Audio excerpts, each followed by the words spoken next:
They're two brothers and gamers that have been playing games since the early 1980s. Combined, they have over 65 years experience. Join them each week as they discuss and rant about gaming and entertainment news. This is Generation X Gaming.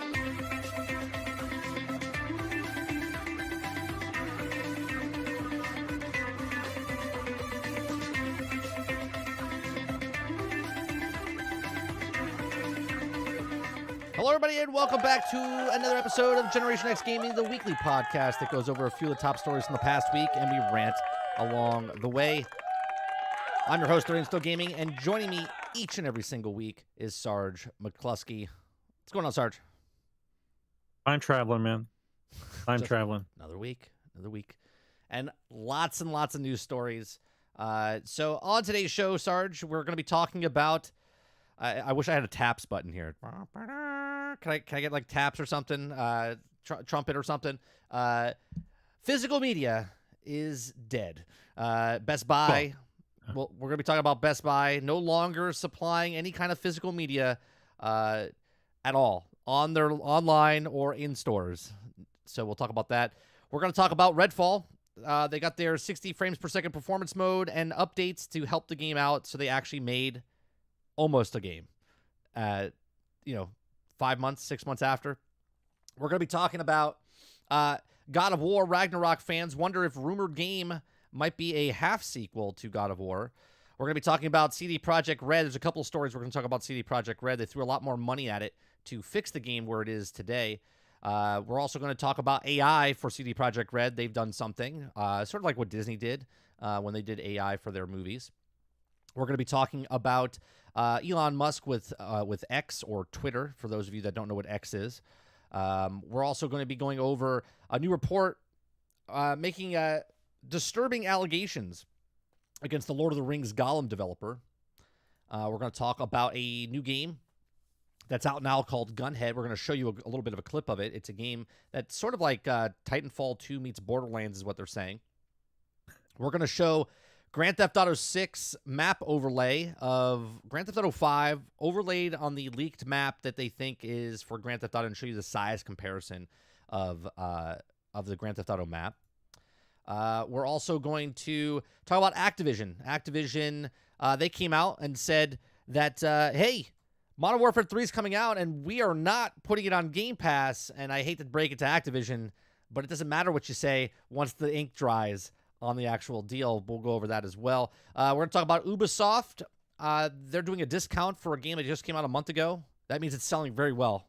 A month after launch. We're also going to talk about their XDefiant game, which is also delayed indefinitely. Ubisoft is just making hit after hit right now. Let me tell you, they're just pumping them out. We're also going to talk about PlayStation, the new PlayStation 5 Slim, which is 30% less console for the exact same price you paid for before. Plus, you have to pay a little bit extra for the disc drive and a stand to hold your console can stand up, Sarge. We're going to talk about that. We're going to talk about cloud streaming that just came out today for some people from PlayStation as well. And then we're going to talk about EA and Disney. That's just rolls off the tongue, doesn't it? It just sounds so great because everyone always compares EA as like the Death Star and then Disney as the Empire, and now they're merging together potentially. Yeah, I can hear the shotgun cocking. Right? And then if we have time, we're going to show you a gentleman, a fan, who remakes the original Zelda game using the Unreal Engine 4. Like, no, not if we have time. We'll leave off the Disney EA story to put that on. We'll show it. We'll show it. So that's all on today's show. I almost forgot the last part. Xbox, they're bundling stuff together to sell Game Pass. There's another bundle. We'll talk about that as well for Microsoft Game Pass. Other than that, we're here Thursday nights, 8 p.m. Eastern, Generation X Gaming, weekly podcast that goes over a few of the top stories from the past week, and we rant along the way. If you like what we do here, please make sure you hit that like button, hit the subscribe button, and if you'd like to go above and beyond that, become a member as little as $5. So, Sarge, let's talk about what we've been playing.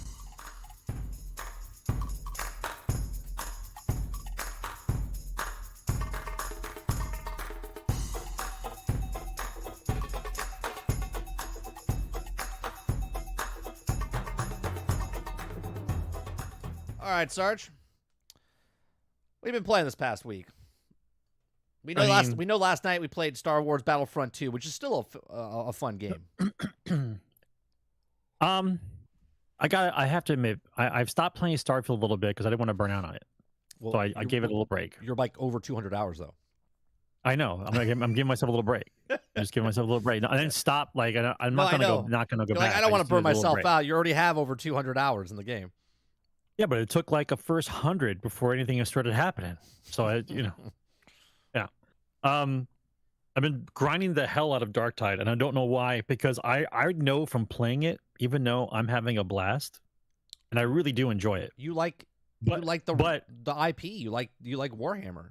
I like Warhammer, but the problem is I know the game has a definitive finite lifespan. Like I'm grinding out 4 characters to 30. Then I'm going to play with people that know how to do the actual missions, and then as soon as I do all 4 crazy levels and get like what I need to get, you're done. That's pretty much going to be it. Well, yeah, but that means you beat the game, right? No, I get it, but it's not like a game like you just keep going back. Well, people will keep going back. Yeah. I mean, for a little bit. We'll see if I get 6 months. We'll see if I get 6 months out of it. Oh, I don't think you get past Christmas. The definitive issue, the defining issue with that game is if I get to play with people who are maxed out and understand how to play that game. Well, if you go into the hardest levels and you don't know how to play, you're just running around and doing whatever you're gonna do, like you're not gonna win. Like you don't win. Would you continue playing? You get to the last levels, you get to the insane area, but you're only playing by yourself. It's not as fun. You can't play by yourself. You have to play with other people. You can. It's just more difficult. I mean, I don't know if you could play the game with just bots. I don't think that allows you. I think you're in. I think it's a multiplayer game. The reason I'm saying that is if the game just, let's say 6 months down the line, just not a lot of people playing the game, it'd be harder to get into matches. You know what I mean? You know what I mean? Well, that's why I'm playing it now. Right. Because I know that game. Well, listen, it's been out for a year on PC. Yeah, but not on console. Not on console, right? Right. Clock's ticking. Spider-Man's coming. Other games are coming. Right. So other games are coming. Yeah. Whatever people are just bored and playing this game, we got to play this game now. All right. So you're playing Darktide. Can you explain to us now that you're a week in playing Darktide, what's different now than it was last week when you had a couple of hours, like 5 to 10 hours in? The process of which to learn that game is a little slow. I mean, even if you understand gaming in general, just how you're supposed to use the skills that you have of the characters on the skill tree to advance. And so how to combat hordes and how to stun them. There's a whole process. So after a while it becomes tedious. Like, I don't want to do this again. I'm warframing it. I'm running through the level like a crazy person because I've seen the level now a lot, bro. A lot. You know what you're doing now. Right. I've seen the same levels now I'm almost at 50 times on each level. Jesus. So you're literally grinding the hell out of this game. Yeah, I'm almost about to finish my level 30 character twice. So 2 characters will be level 30. I think I'm level 12. Yeah. So I did the 2 badass characters first. I did the Psyker and I did the Zealot. And now I'm probably going to go back and do the Ogren and then the Veteran last because you know what? I don't think I like shooting as much. I'm the Veteran. Yeah, that's why I'm playing. I like you, but you need a Veteran. Like you need someone with a gun that when you mark the target, he kills it immediately because on the higher levels, it's out of control, bro.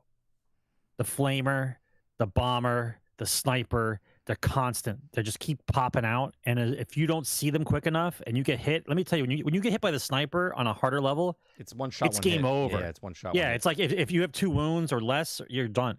So right now, the builds I'm running with the Zealot is I'm running max wounds on the Curios, because I'm still trying to learn how long you can stay in combat for. Right. And I gave him the passive ability where he puts out the prayer. It's a prayer pulse.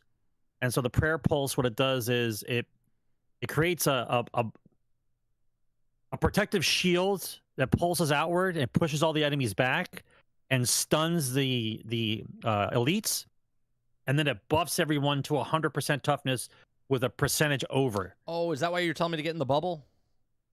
No, the bubble's the psyker. Oh, the bubble's the This psyker. this is a field. Okay. Yeah. So the best I can tell is you're in a pool with people that don't know how to swim, and everyone's learning to swim at the same time. Okay. Like everybody's in a pool learning how to swim. Like you see someone drowning, and you have to go help them. Right? You're a little bit better than they are, so you help them. Right? It's not like Left 4 Dead where the guy goes down, and you go, "Sorry, buddy," and you walk away. Remember how many matches you were in with Left 4 Dead? Like, yes. Like he doesn't go back for the guy. Like, why don't you go get him? He's like, I gotta save myself. This isn't real life, bro. Yeah. This isn't real life. This isn't like the zombie apocalypse for real. The fucking guy's there. Go get him. Right. Right. So in this game, they took that part out of it. Like he's down, and if you don't save him, then he gets captured, and then you have to go rescue him anyway. So either you rescue him now, or rescue him later, or you have to rescue him later, which makes it worse because you have to go someplace farther away. Unless you find the place where, because it's got that little tomb thing that the little emblem. But they're scattered around. So what I've learned is when someone goes down, depending on the level that I'm in, I'll either rush forward on purpose, or I just wait because I know there's one like really close, and they'll put them there. Because in the harder levels, when the hordes start coming out, like if you're not the guy, everybody I play with, all of a sudden goes, I didn't know there was voice in this. I'm like, how the fuck do you think you play this game without voice? It's open. It's open already. It's opt-in. Yeah, but I understand it's opt-out. It's automatically in. I get it. But my point is, on a game like that, what do you mean you didn't know there was voice? What do you think? You're going to fight 20,000 things and be like, hey, go get them? Most people, and it sounds weird, we have headsets. Everyone plays with headsets on their head. Majority of the people play with headsets on their head, but most people do not talk on headsets because they don't like the way their voice sounds, or there's been studies that when a girl speaks, all of a sudden they get bombarded with like sexual, they're like, oh, because a man, when they hear a girl play, they're like, oh man, there's a girl playing video games, maybe I could date her, right? And that's exactly what it is. So most girls don't talk on headsets, okay? Most kids don't talk on headsets, or most people don't talk on headsets because they don't like the way their voice sounds. And then the other people that do talk are usually people that are saying eat shit, die, mother effer, you know what I mean? Those are the people that use it, but they use that for Call of Duty, not for games like this. Well, the point being is, I've had it on both sides. I've been in a pool where everyone's got one leg and no arms, okay? And the whole time I'm just saving everybody, okay? Then I've been in a match where everyone is like on point. Like everyone knows what to do. Everyone knows what abilities to use, when to use them. Nobody just wastes health packs. Like it clicks.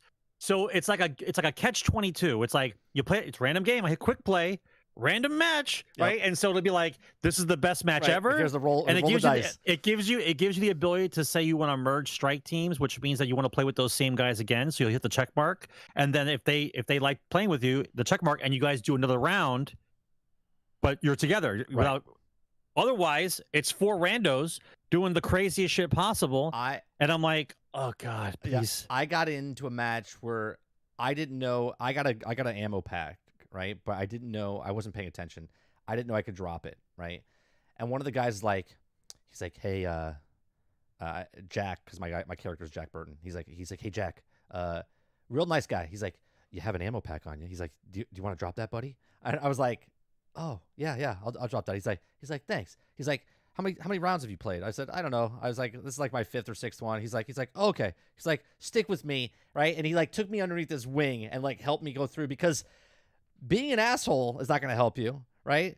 Because you're all working together, and the guy was literally the rest of the match was like staying around, and he was one of those guys, and I don't know the one with the staff that was throwing all the stars and all the shit. That's the psyker. Yeah, the psyker. That's the psyker. He was OP as hell. He's like killing everything on the map.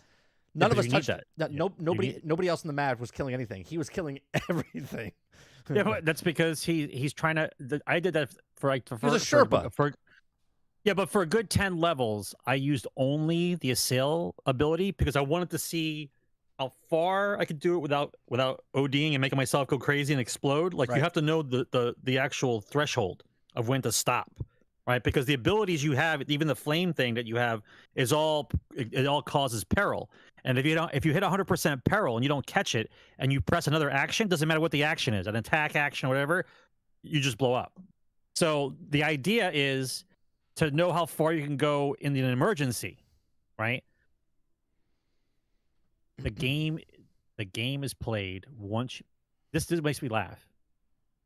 My guess is it takes you basically 30 levels plus 5 hours of the next couple difficulties, right, for you to understand what your guy is able to do in the time allotted with the skill base you have to do the last 2 levels, to do the last 2 crazy levels, 3 and 4, because the amount I'm expecting my hard drive and my Xbox to lock up and crash. That's why I wasn't on console probably for a while. Like the amount of stuff on the screen when everybody's doing their abilities, and the amount of stuff that comes at you at once, it really does make Left 4 Dead look like Disney World, like nothing. Right, like nothing. Yeah. Yeah. So I'm excited. I think I'm gonna do the harder levels with the Psyker and the Zealot when I get to level 30, and then see how it goes, because I want to see how people play. Because I like the filtering process. I like the fact that people play the game, it's fun, and you learn your characters. But when you're up on the higher difficulties, you got to know what's going on. Right. Like you got to know what you got to know what to do. So it's basically literally the sink or swim mentality, right? And I have yet to do any single mission. Like I don't know if it does something different. I don't know. I haven't looked in the rule book. I haven't looked at any videos, like the info screen. Like to pick the actual missions and you go through them, does that do something? Does it unlock something? Do I get extra things because all the stuff I have now, I didn't buy anything yet. I have a couple crappy costumes, but that's it. But I'm curious to know if it unlocks things. Is there a story? Like is there a story as you progress through Technically, yes. Technically, yes. Because there is an end. There's 3 missions. There's 3 missions at 1, 3 missions at 2, 3 missions at 3, 3 missions at 4, and then some kind of maelstrom psychotic thing that you're supposed to do. But when you're doing those things, like I can't see you doing those things as a level 1 character and progressing through the game just as level 1, just going. Right. You're not playing it's 3 and then going to the next 3. Yeah, You're playing those 3 and grinding in that area until you get up to the next 3. Yeah. Yes. And trying to find the grimoires is insane, dude. It's insane, because I didn't realize it until just yesterday. If I'm holding a scripture or if I'm holding a grimoire and I don't understand why this is actual, maybe somebody else who's played it can tell me. But if you hold the book in your hands, right, and I don't know what it does, I accidentally held the attack button, and it destroys the book in your hand. Okay. So you lose it, and I don't know what that does. Like I haven't seen what it does. I haven't looked up any videos what it does. I didn't notice anything I got as a benefit or as a detriment. I don't know. But I destroyed the actual rare item in my hand, and I'm like, okay.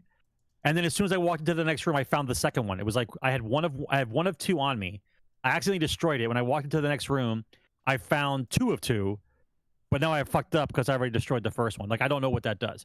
Right. I think it's currency, right? But I didn't know you could destroy it. I got to look up the videos now and see what that does. But when you're with a good team, bro, it's almost, I'm not going to say it's as good as Borderlands, but when you're with a good team, it's crazy. It's crazy good. But of course, more often than not, I understand. You don't have to be you don't have to make a no-hitter to make a good game, but no arms, one leg. A lot of the teams I'm playing with is no arms, one leg, and I'm saving everybody. So far this year, earlier this year, you were like hating life in video games, and then you got Total War, right? Total War, you liked that a lot. Total War 3, right? Total War Warhammer 3. Then Starfield came out. You're enjoying that, and now you that's got 2 games. And then you got Dark. This is 3. You got Dark. There's Tide. the 3 games. There's 3 games. Right. There's your 3 games. It's a good year for Sarge. Good year for Sarge. Is that a Todd Howard, Cliff? I don't know what that was. Gaming Fire put something in with Todd. It looked like a Todd Howard. I'm not sure what it was though. Oh, I didn't see it. Real quick, Stealth Gaming, thank you very much for the gifted membership. 1 gifted membership to Hawk71. Appreciate that. Thank you very much for spreading the wealth Appreciate that. Also, let's go to... we played some Star Wars last night, right? Star Wars Battlefront 2. We haven't played in like 4 months, I think it was, the last time we played it. I love that game, man. I wish... Every time. It's fun. It's fun. I wish they would still support it, and they could have added so much more people. I know the mods did like Ahsoka and Ventress and stuff like that. They added Mando. But, man, we played last night. If you guys missed it, you can go watch the past broadcast. So me, Akuta Papa, and Sarge played, and we played some of the co-op versus the just NPCs, just 4-man team versus all the NPCs. And it's almost like a horde mode type of thing, but everyone's got guns, like you said last night. And it's just a good time. And then we played Starfighter Assault. Let me bring up some footage of this, right? We played some Starfighter Assault, and there's something about the Starfighter Assault section, man. I love, right? I love, where is it? I absolutely love, this is a bad clip that I just brought up here. I just randomly grabbed something here. This is Kylo's ship, I think. But the flying in this game, man, is just so much fun. It's just super fast pace. It feels fast. It feels so fast. Yeah, it feels so good when you're fighting in space. I like the space battles more than the inner planet battles that we have. And what I also like about this is that it's not just red versus blue. Everyone has different things. So like the bad guy team they have to blow up their ships, and you have to protect your ships, but you have to blow up their base. And then everyone's battling, plus you're killing, right? So there's like so much going on. So there's many ways for you to win. So you can either go for ships. If you look at the very top, it says like 120 people left. If you kill all those, then you win. But if they take your thing down at 100%, then they win. Or there's like stages that you go through, right? So if they win the first round, you might win the second round, then you win the third round. So it's just a good time. This is on sale right now, I believe. I think it's like $10 right now on PC. Worth every dollar. Right? I think it's like $10. I think it was. I have to go check that out again. If you don't own this game at $10, there's something wrong. This is 6 years later. There's a lot to do in this game, and I know the stench that's on this game from the very beginning, when the microtransactions. I mean, if it wasn't for this, games now would have loot boxes everywhere, right? Because of what this game, because of the repulsiveness of this, and everyone pushed back. The reason the video game industry does not have loot boxes in every game is because of this. Yeah. It was a sacrifice. This game had to sacrifice itself to the benefit of the industry. I mean, it still sold well, but it just never made the money that they thought it was going to make because of the loot boxes. Right. And because it was a Star Wars IP, which was one of the most beloved IPs ever, okay? That because that much controversy was around it, other companies with not as good as IP were having to think twice about doing it that way.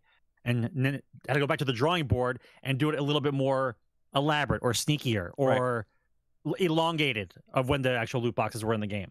Like you might not see them for 60 hours and loot boxes start, like that kind of thing. But it set a precedent. Anthony in chat says EA dropped it because they can't make skins outside of canon. Disney doesn't allow it. And if it didn't allow to pay to win loot boxes, how would you guys monetize it?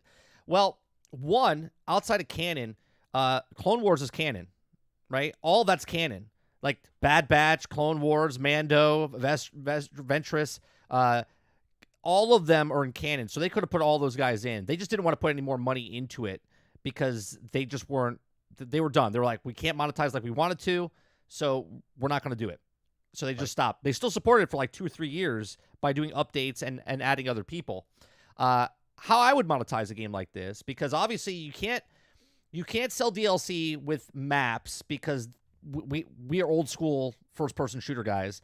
That always used to separate the maps and the player base, right? Because new people would come in, they would get the old version, the other people were already on the new maps.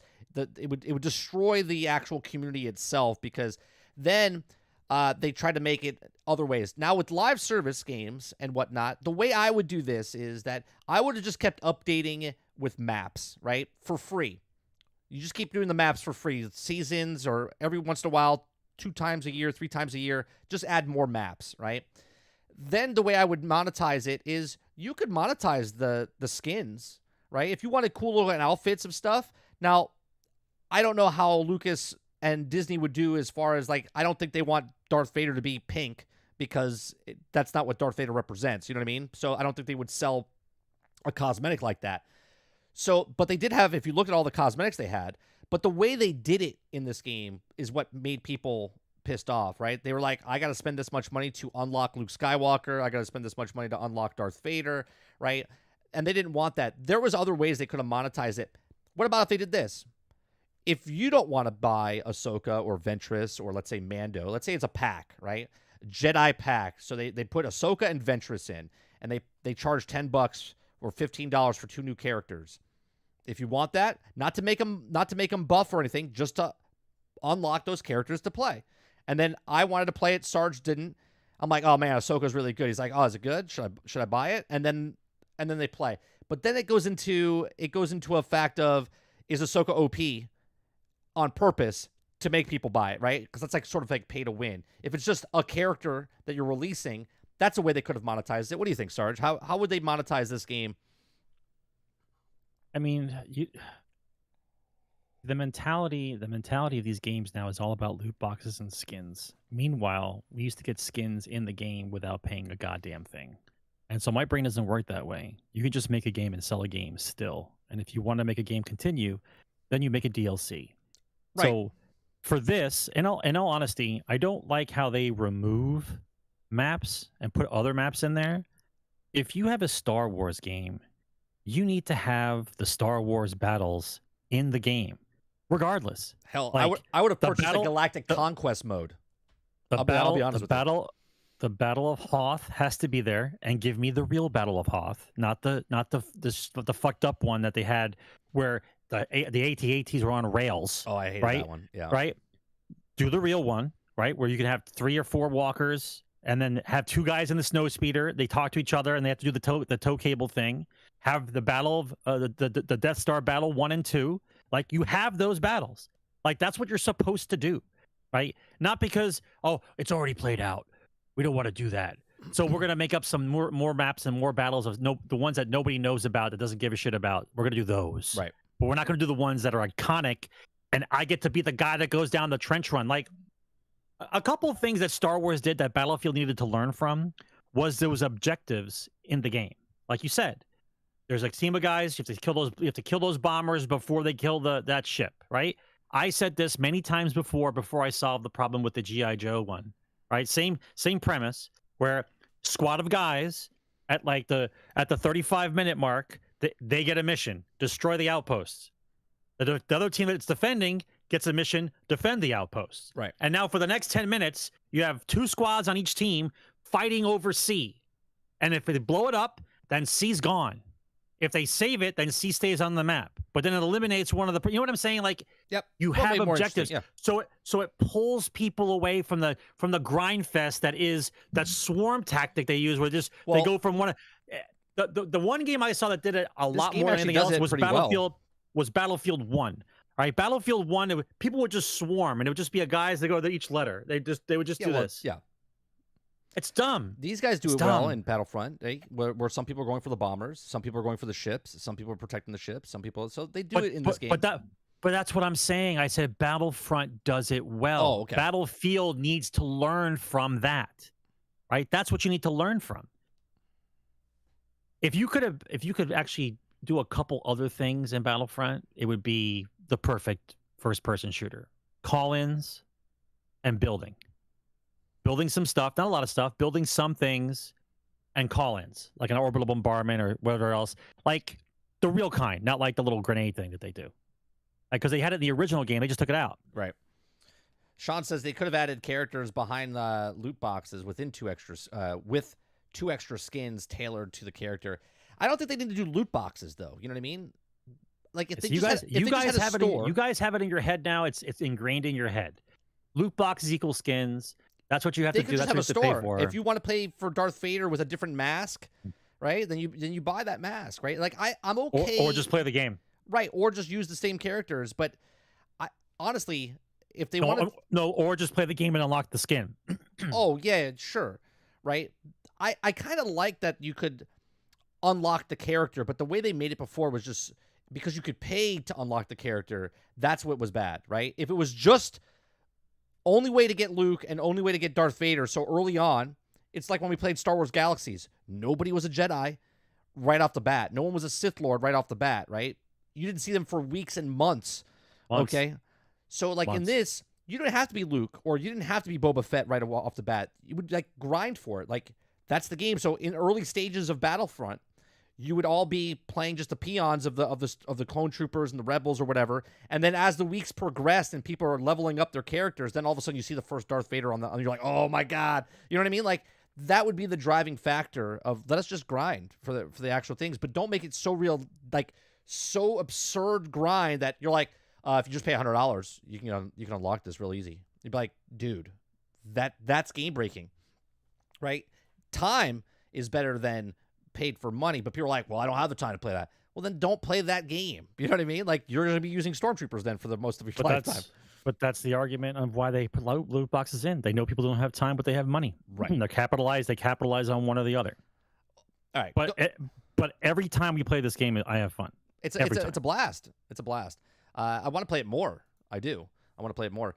I played Forza Motorsport. Okay.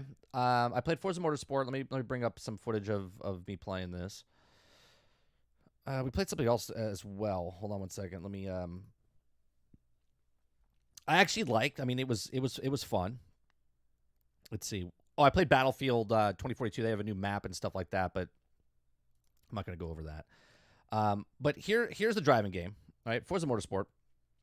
I had fun playing this. Right, it's a fun car game. I'm not a gearhead. I'm not obsessed with like every little intricate, engine and muffler and brake pads and all this other stuff. I just like to get behind the wheel and drive, right? It's fun driving and whatnot. And it's a fun game. It looks beautiful.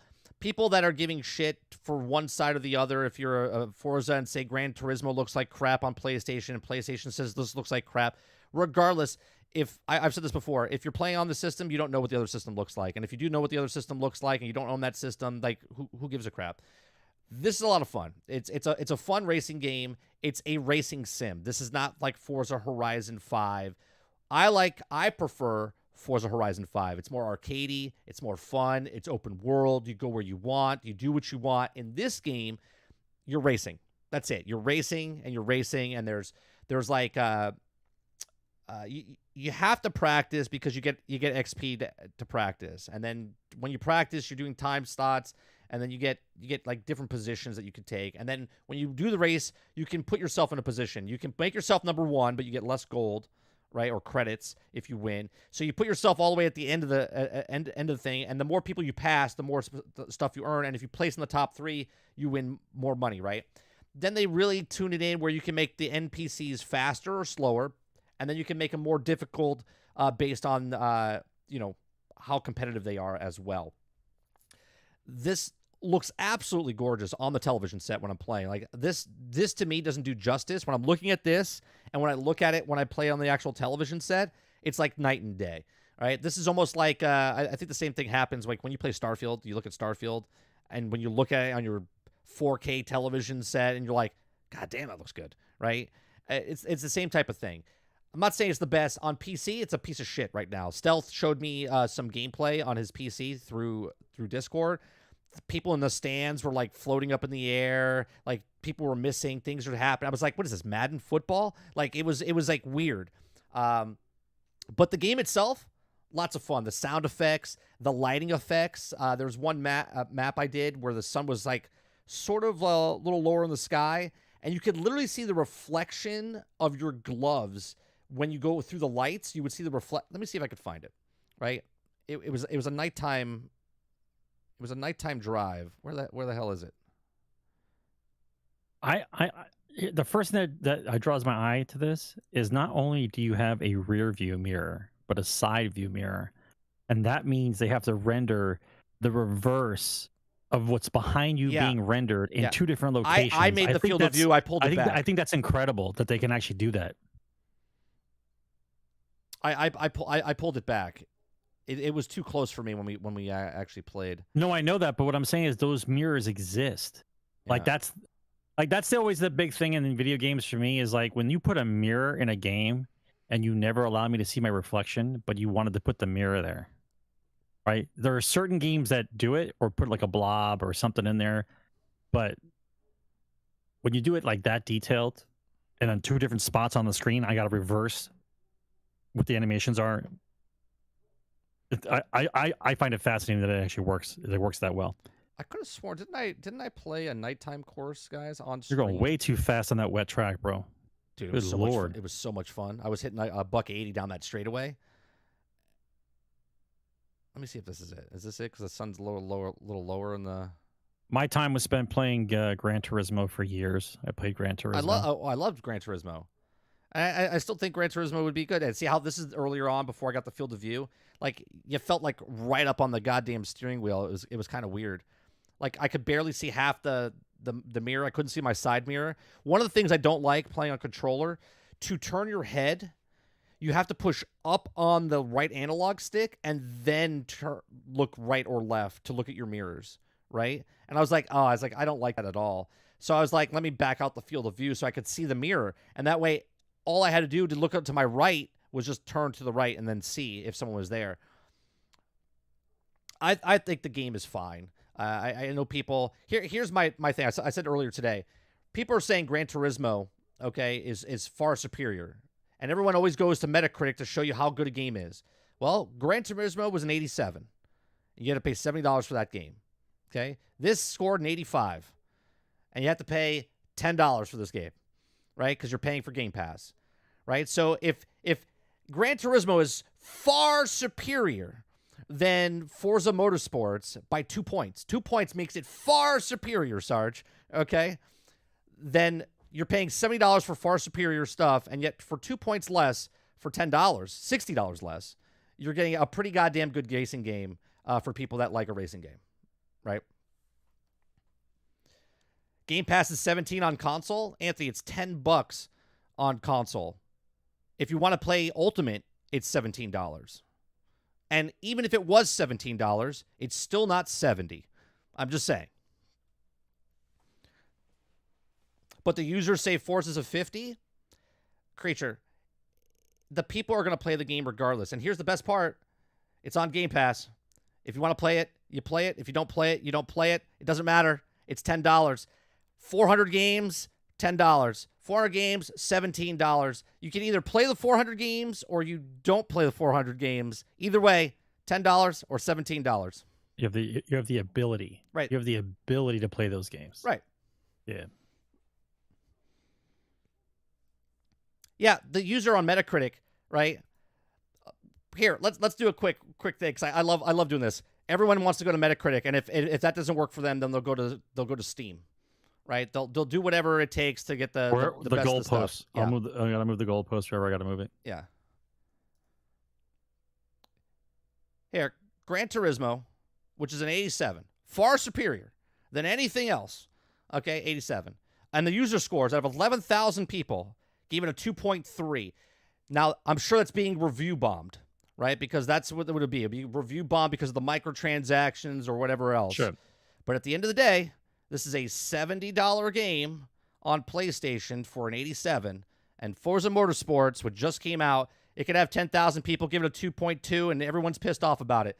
It's $10 for Game Pass, $17 for Ultimate Game Pass, and it's a racing game. It's 2 points less.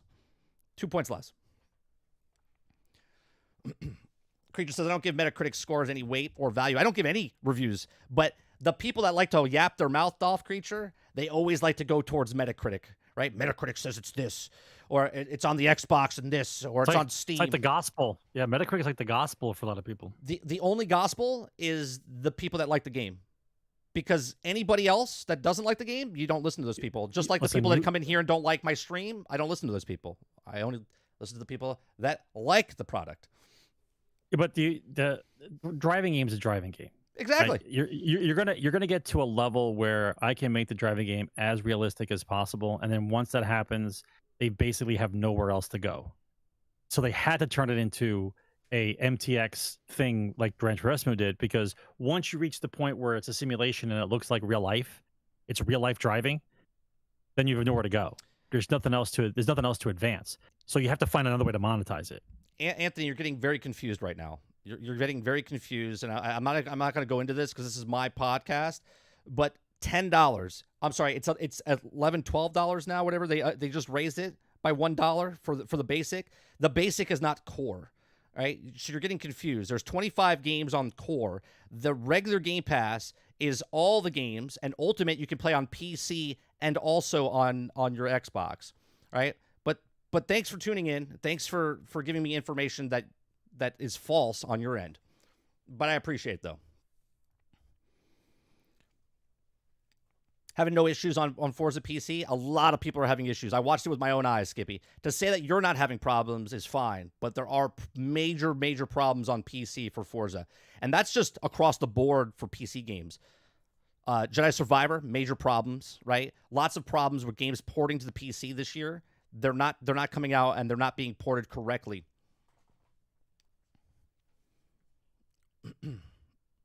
So let's go to the top stories now.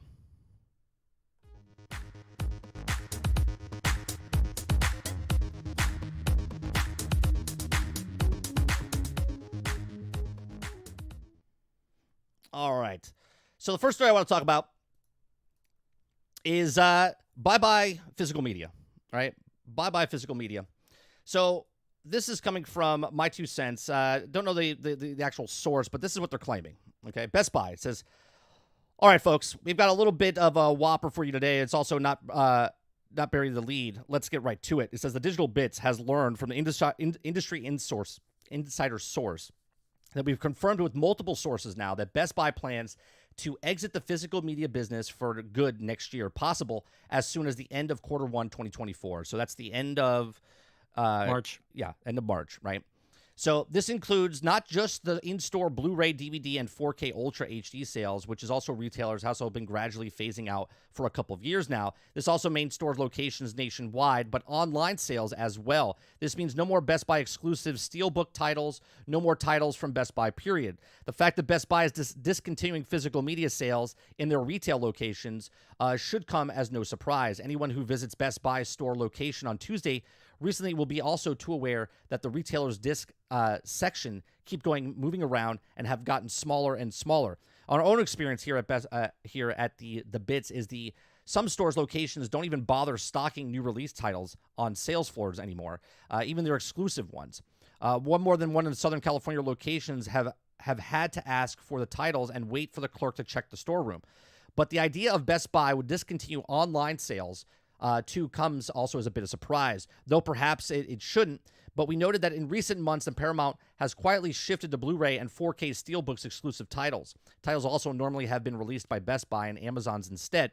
So they're talking about just films, right? But this should worry video game people as well, because right now, when you go to Target, when you go to Walmart, when you go to minus GameStop, because GameStop, literally, that's all they sell is games, okay?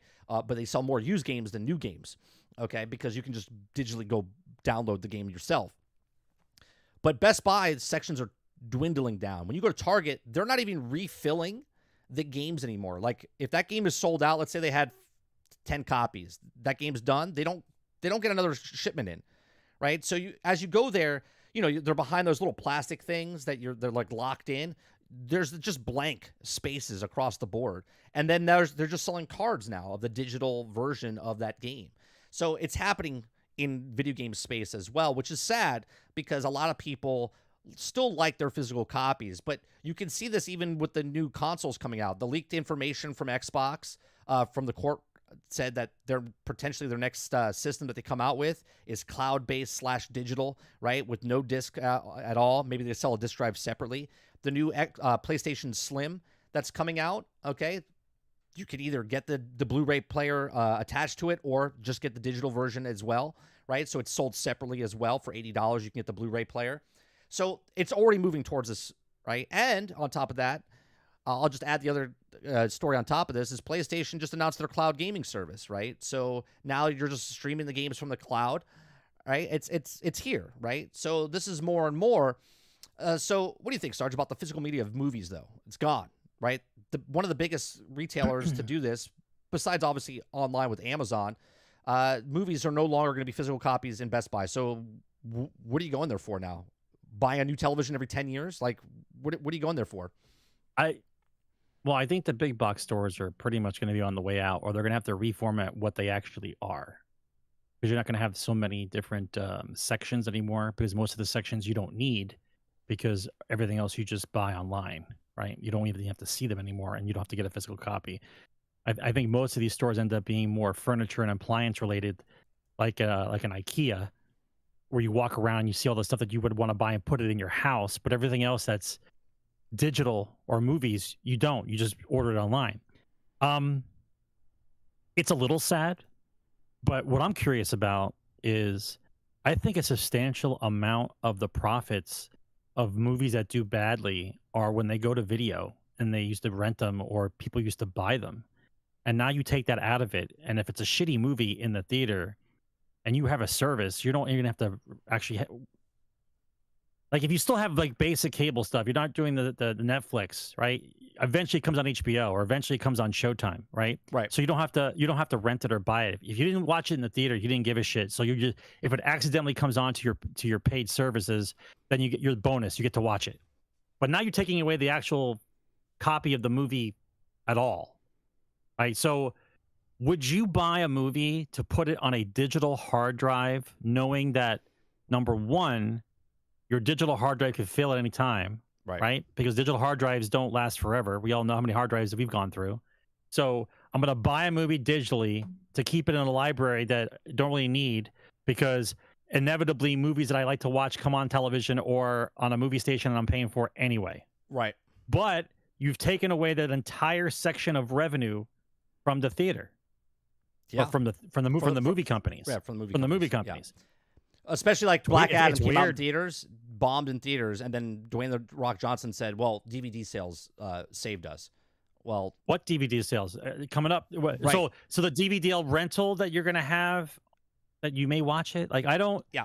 It's starting to get really weird. Yeah. Less people are buying movies and just renting the movies. Real quick, I want to prove to Anthony, because this is what I like to do here. Okay. I know this is hard to read. Reading is really hard. Are you ready for this? I know you're on the website. I also went to the website. Let me show you what the actual price is. Here you go. Choose your plan. Here's your plan. Here's Core, $10. There's Ultimate, $16.99. Oh my God. Where's the other? Oh wait, see more plans. Console, $10.99. Good day, sir. Have a good day. Have a good day. So, physical media leaving, okay? This takes away that whole revenue, right? The whole revenue stream of buying DVDs, because people want to collect. You're absolutely right. If they buy, do you know how many DVDs? If they buy digital movies, okay, and they put it on their hard drive, they can fail. Then you're buying a second hard drive to back up your hard drive just in case you don't want to lose the movie, right? But do you realize how many DVDs I have? But like, mind you, I never bought like every DVD movie that came out like that was decent. Like I always bought like the crazy in the closet type of movies that no one would believe me that I saw on cable, but I was able to find the DVD and I bought that. Right.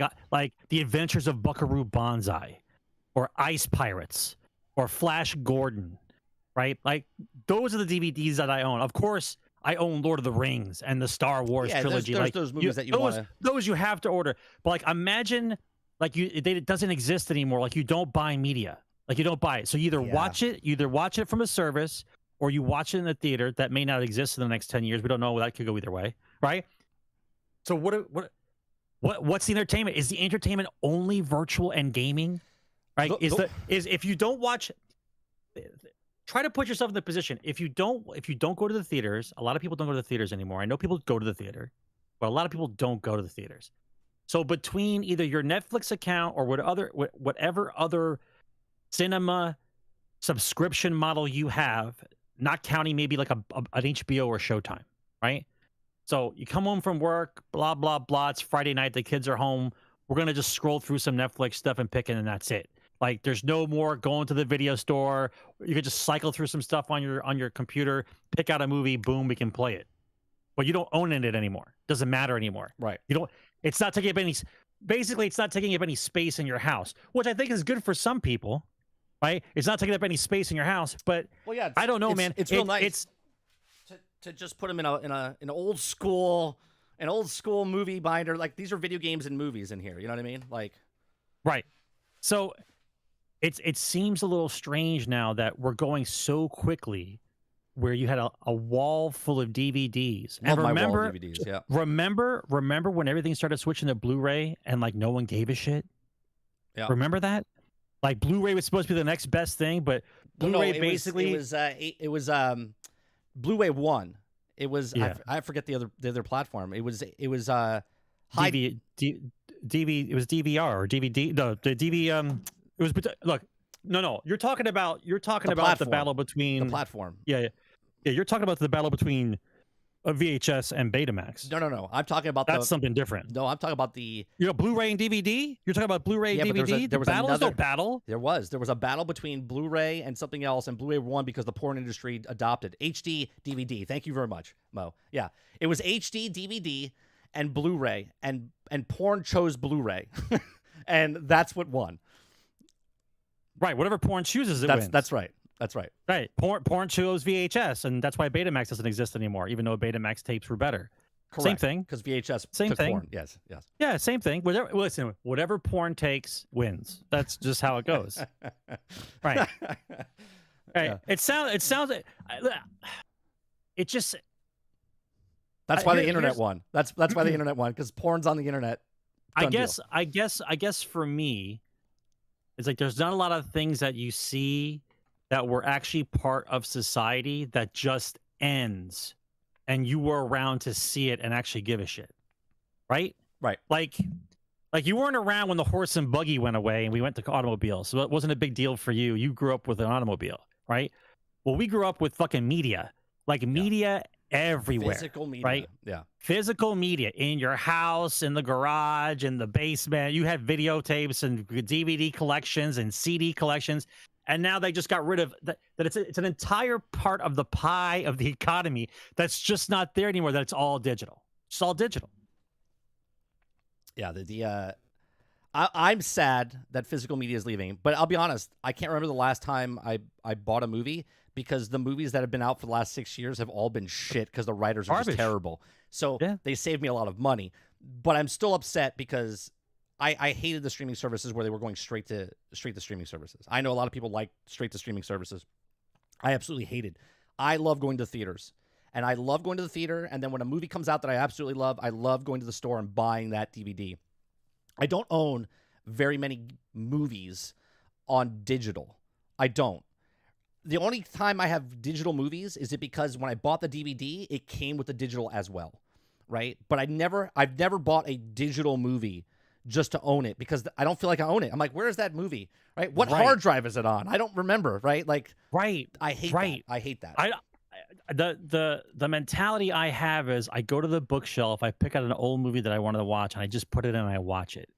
I understand the whole go on your computer and pick it, but if I go on the computer and pick it, now I have to pay to see that if I want to see it, because it's on a server someplace. Right, it's on someone else's, and I've got to pay to access that server. Basically, is what it happens. Right. Instead of just walking 10 feet, grab it, put it in your player. I know. Listen. I know it sounds. Get off my lawn. It sounds boomerish, but I guess the next 10 or 15 years, we're going to see a lot of stuff just disappear. Well, this just goes into the next part of conversation. I mean, how fast do we see until video games are completely gone like this, where there's no physical media? Right before the show, I was saying, you know who will benefit from this? Limited run games, right? Limited run games has a good platform now because they make good, they take small portions of games and sell them, and they make a little niche market, okay? But if all games just go and there's no more physical copies anymore, I think limited run games will be like, oh, we'll make that game for you. You want that game by yourself? Yeah, we'll make 10 copies of that game. Yeah, I think limited runs games. I want to know if limited run games is in the stock market, because I think I want to invest in them, because when this shit starts to go away, I think limited run games is going to blow up at least for a little while. Well, and you'll pay a premium price for it because there'll be no more physical media, right? That's correct. So you'll pay more than you would have paid if the game was just normal. Right. Right. So a lot of these old school mom and pop places that have video games, hard copy stuff, is probably going to do well for the next decade or so. Becker says videotapes can hold the raft together. Tom Hanks told me that. I mean, yeah. I guess that would be true. It's from Castaway. I know. Yeah, it's from Castaway. Yeah, I know. Yeah. All right, let's go to the next one. Speaking of games that no one cares if it was physical or not, Redfall update adds 60 frames per second performance mode for Xbox Series X, S, and players' stealth takedowns and more.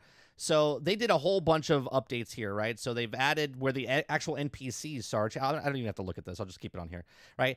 They let it so the NPCs are not absolutely retarded. Okay, so you can actually fight the NPCs now, and they just don't stare at you like, "Why are you hitting me? Like, what are we doing?" Right? So you can actually stealth on top of them now. You can actually do stealth. There's more vampires or bad guys throughout the actual world, so now it doesn't feel like an actual ghost town. You're running around going, "Hello, vampires? Is anybody here?" Oh, you're in that one house right there. That's where you are. So now they're out in the world. So there's more stuff there. They fixed a lot of things. So what are we? 6 months passed, right? 6 months past the release date of Redfall, and they finally did an update. And people, which was funny because IGN came out with an article, and they said, trying to shit on Redfall more, right? They made an article saying, "Where's the update for 60 frames per..." Literally the next day, they came out with the update for 60 frames per second, and they had to take that article down. So they are fixing it because they have an obligation, right? People paid for the, I want to say the Bite Me edition now because someone said it the other day in chat. I think it's the blood something edition, whatever. I like the Bite Me edition. Yeah. So the Bite Me edition is out there. People bought it for $120 or whatever it is. So they do have an obligation to those people to make the content and fix the game, right? And they did say, because they did put that little sticker on the box that said 60 frames per second, but not at launch, right? So, and here it is. So they did fix it. Yeah, it's the Bite Back edition, but we're calling it the Bite Me edition. Yeah. So I don't know. Are you gonna give it another shot, Sarge? Are we going to go back to Redfall? I don't know how much time has to pass or how much wisdom you have to be alive long enough to learn.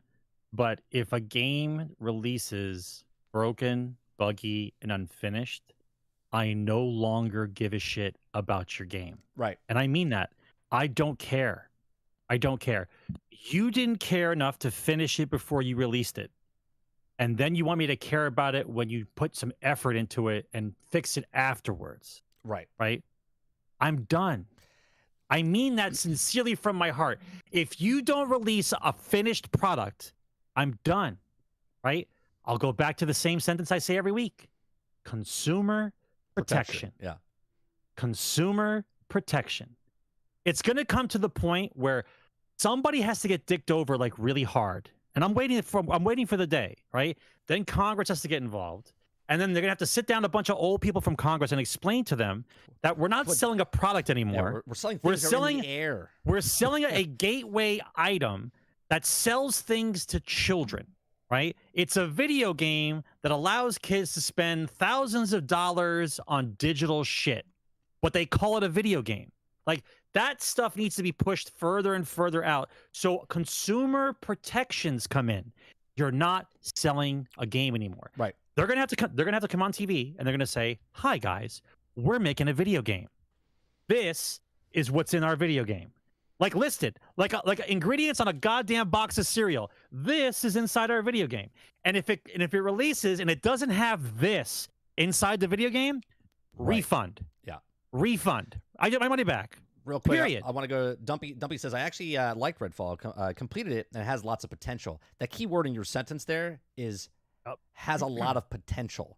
Right? Potential. That potential part should be in the part that they do alpha and beta testing in, and they go, "Hey, we got something here. Let's build on that, and then let's make a complete game." Right? It's not about if people have fun, right? Anyone can have fun with a stick and a hoop, okay? But if I give you a broken stick and a broken hoop, you can still have fun, but you didn't get what you paid for, right? So, That's right. I did not. And I did not. you can make the benefit of, well, you didn't pay for it because it's on Game Pass. You didn't pay $70. You didn't pay $120. But the fact that they released that game, and Robert Jones is asking, so what did Microsoft gain from releasing this 6 months ago instead of today? I think they got absolutely nothing but bad press. Okay? And the reason I think, Jones, that they didn't postpone it is because their plan is moving forward. The machine is moving forward, right? Starfield came out. Forza came out. And they don't want to cannibalize their own game. So they're like, hey, you know what? It's not a big deal. Let's just throw it out there. It's on Game Pass. And because it's on Game Pass, we can fix it down the line. If people don't play it now, they'll come back to it later. Wait. Yep. Right? The only reason they got it out there early instead of late is because I think they don't want to cannibalize the popularity of it. We read a story earlier today on our morning stream about Lamplighters League, which is that real-time strategy? Yeah, real-time strategy. No. It's like XCOM. I can't even think of. It's not an RTS. It's a turn-based game. Turn-based. Thank you.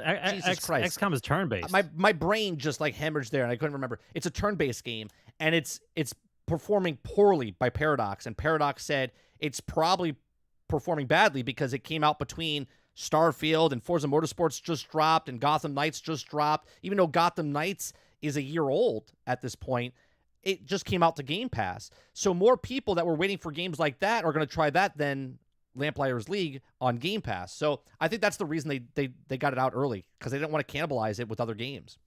But the point is there's no blowback or negative outcome for them to do it. There's no penalties, there's no fines, there's no refund policy in place. It's all under the category of buyer beware. I fluff it up to the point where it's the Empire State Building, and then when you get it, it's the fucking 9th level of hell. It's nowhere close to the Empire State Building, but it doesn't matter. Oopsie, right? The oopsie excuse doesn't work anymore for me, okay? You didn't sell the product, right? And even to this day, it's not even a product anymore. It's a gateway for you to sell me shit. Right. It's not even a product by itself. That's the other problem. I don't know how many weeks we have to go through this, but it's like, I want, listen, the precedent has to be set by the consumer. It's 145% now our fault. It's no longer their fault because we know what they do. We know every year what's coming. We know when they're going to get fired, when they're going to get laid off. I can mark it by the calendar, right? When people are let go, when it doesn't work, when it's on Game Pass, like we know it all. But yet somebody else comes out with a cool voice and an awesome musical background, gives me a good trailer and says, coming next week, awesomeness. Right. And you go, take my money. If you wait 5 years for a game to come out and you buy it day one and it's broke, meanwhile, you could have waited 6 years for the game and let them just fucking finish the fucking game. Right. And let them sweat. Just let them sweat for a year. Let them release a game and nobody buy it and they go, uh-oh, we're in trouble. Yeah, that's the moment you want them to have. You want them to have the uh-oh moment, and then they fix the fucking game. I'm tired of watching this shit go by like this. I don't buy it. I don't care. Says apologies is the only loss for them. Unacceptable. If it was illegal, if it was illegal, they would not have released a $70 game. That's right. They would have. That's correct. They would have fixed it before it launched, right? And that's the problem. You'd have been fined into oblivion. Mo, I think that's good of you. Like that you can do that, right? You're like, it's a bad game. I'll just scrape it off and still play it and get what I got. And I totally get that. But you have to understand, if everybody thought that way, then the industry would just take advantage of you, right? And that's what all day long. That's what they're doing right now. They're trying to take advantage of people, and instead, because in no way, shape, or form, if you bought a car and your wheels were all wobbly, would you scrape off the burnt toast, right? You would bring that shit back to the dealership and say, "You're gonna fix my fucking car right now." And then I'm gonna pay because you paid money for it, right? That's the difference, right? If we go lackadaisical on that, the companies will take advantage of you. And I'm not saying the devs, I'm saying the corporate beasts that operate those companies will take advantage of it. What I find interesting is how much leeway I will give somebody that will fuck me over, that's the lead cause into my entertainment. I take video games as part of my entertainment. Like, this is my entertainment, right? I don't do a lot of other things. When my free time, I like to play video games because I like to zone out and just be my own, just do my own thing, right? And so we're putting such a priority on gaming that it means so much to us that the minute you're going to take it away from me for whatever reason, you're like, no. I'll play the shitty game because I gotta have my 30 minutes away from the kids, or I gotta have my hour away from the wife. It's the only thing I have, right? Like, I get that moment, but at the same time, you would not do that for any other aspect of your life. If something was broke and unfinished, you would be pissed, want a refund, get the thing back, trade it in for something else. But for some reason, because it's so coveted that it's your own little precious zone, that you'll give anything for it, and you don't care how much they step on you to get it. Right. It's just sad to me. It's just sad. Well, let's go to the next Burnt thing. toast. Oh God. Listen, Mo, if every day you're scraping toast, bro, just buy a fucking new toaster, dude. If you're scraping toast every day and it doesn't bother you, just buy a fucking new toaster. They're $20, bro. They're $20. 10 at Target. 10. Oh man, that's great.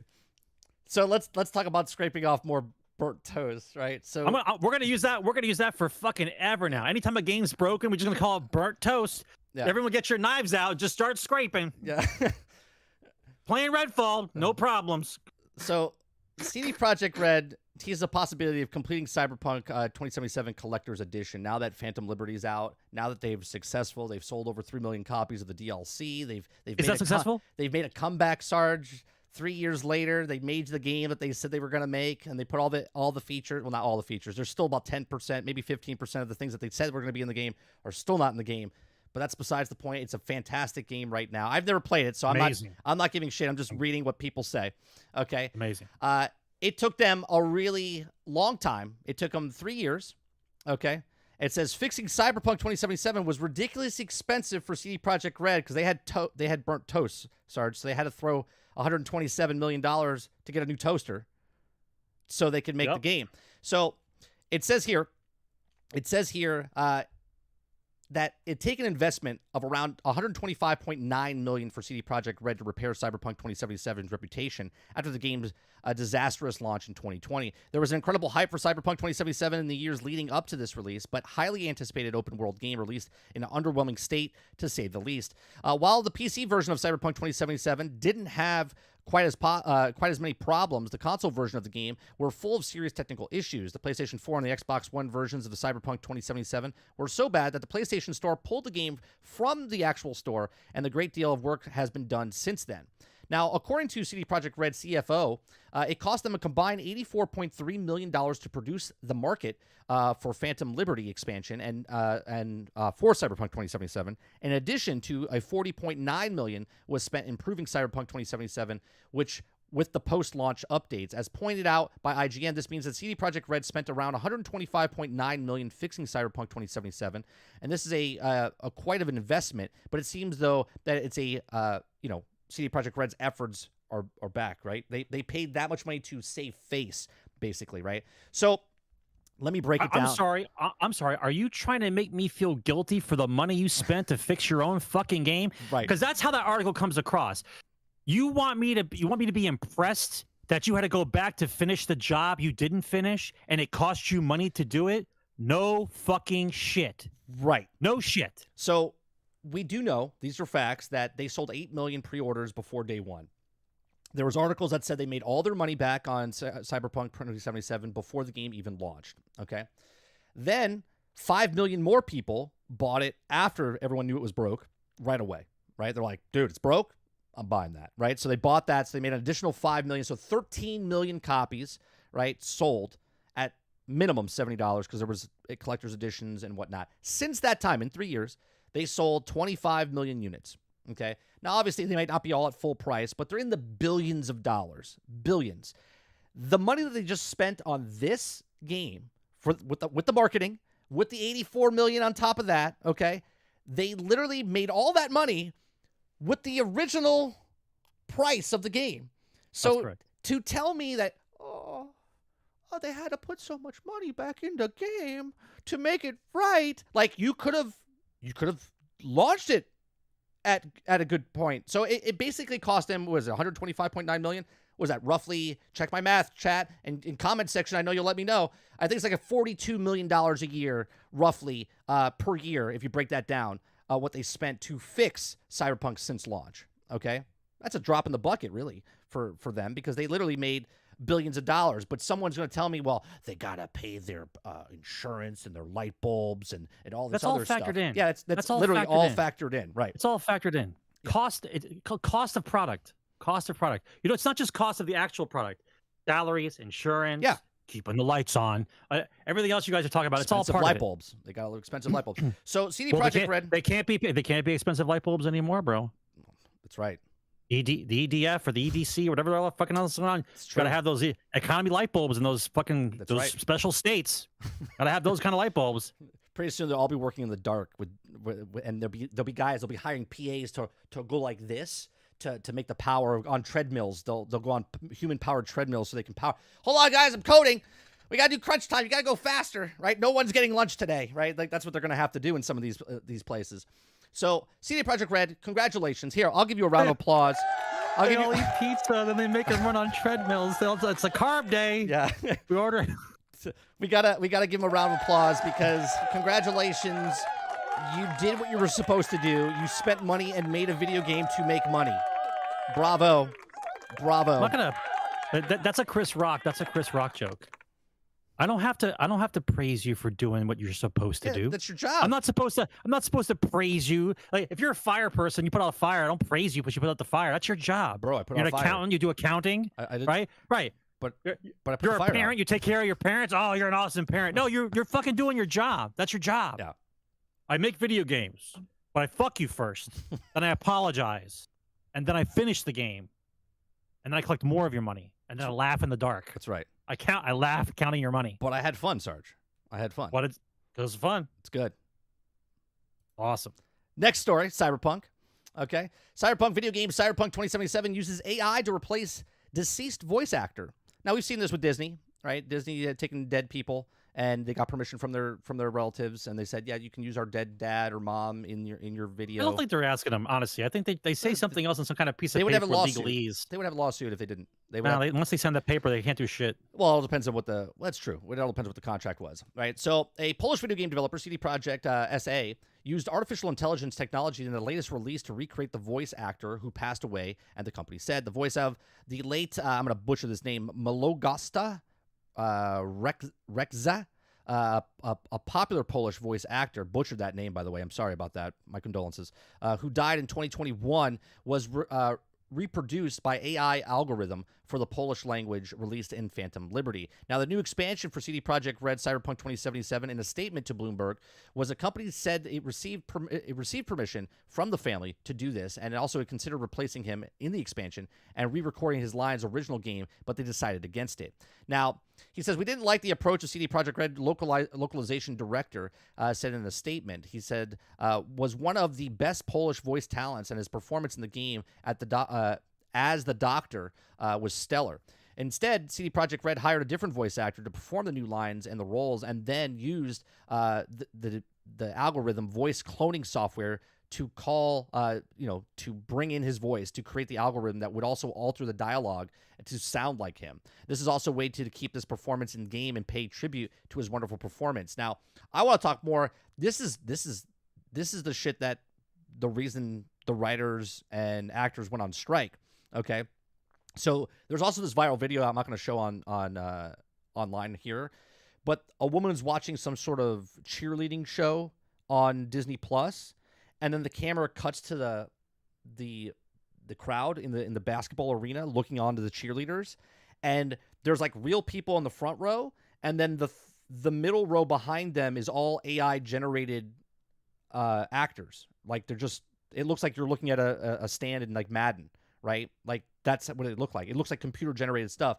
This is what they're fighting for, because actors' faces got scanned in to certain movies and studios, and now they can just use, here's your $150 or $200 day pay to come in today. We scanned your face. Thank you very much for your work. And then they put them in the stands or whatnot. So there's also people, Mr. Beast is out there, Tom Hanks is out there, where they're now using deepfake. They're using the technology, AI technology, to promote items that they're not promoting. So Mr. Beast is out there promoting iPhones 15s, and Tom Hanks is out there promoting some other things, and they're like, this is not us. It sounds like them, it looks like them, but it's not them, right? So this is just yet another thing. Now, obviously, CD Projekt Red went to the family and said, hey, we would like to use their voice, but the technology is crazy that it could take that voice, make the algorithm. A couple of years ago, Kim Kardashian, when Kanye West was with her, bought a hologram or did some voice thing where she was talking to her dead father, who's been dead for like 20 years, right? This is some crazy stuff. And we also talked about that patent about last year about someone's trying to take it where you can give the rights to yourself and they can make you talk while you're dead, so you can send a message on to your family after the fact or whatever. And this is going down the deep hole here, okay? My question to you, Sarge, is even if the guy gives the best performance in the world, right? So, what's his name? The guy that played Balin in the new Ahsoka show, Stevenson. I forget, Ray Stevenson. Okay, he passed. Okay, he's no longer with us. So he passed. The guy that was just in the show, he's not there anymore. Yeah, he died in May. Suddenly. Right? What, the Dark Jedi guy? The Dark Jedi. Yeah, he died. Yeah. With the beard and the white hair. Yes. Get the hell out of here. He died in May. Right. Stop! I didn't know that. Yeah, Ray Stevenson. He very, very famous actor. Okay, so he died. Okay, and now, do they recast or do they use technology where they're going to use CGI to make him? You know what I'm saying? Like, this is where it like crosses the line and whatnot. Should they? What's this Ahsoka you speak of? So this is our going down the rabbit hole here. Like, do they recast a person's voice? Is it a consideration of like your husband was really good at what he did and we would like to use him in the video game? We'll give him credit, and obviously, or do they just let it go and not use this AI technology to, reenact the man who was acting in voice acting or in movies? This is one of the slipperiest slopes ever. I don't think they're going to be passing laws that's going to catch up to what's happening right now. Some bad stuff's going to happen before they start passing regulation for things like this. We can look at this in the gaming aspect and say it's pretty cool.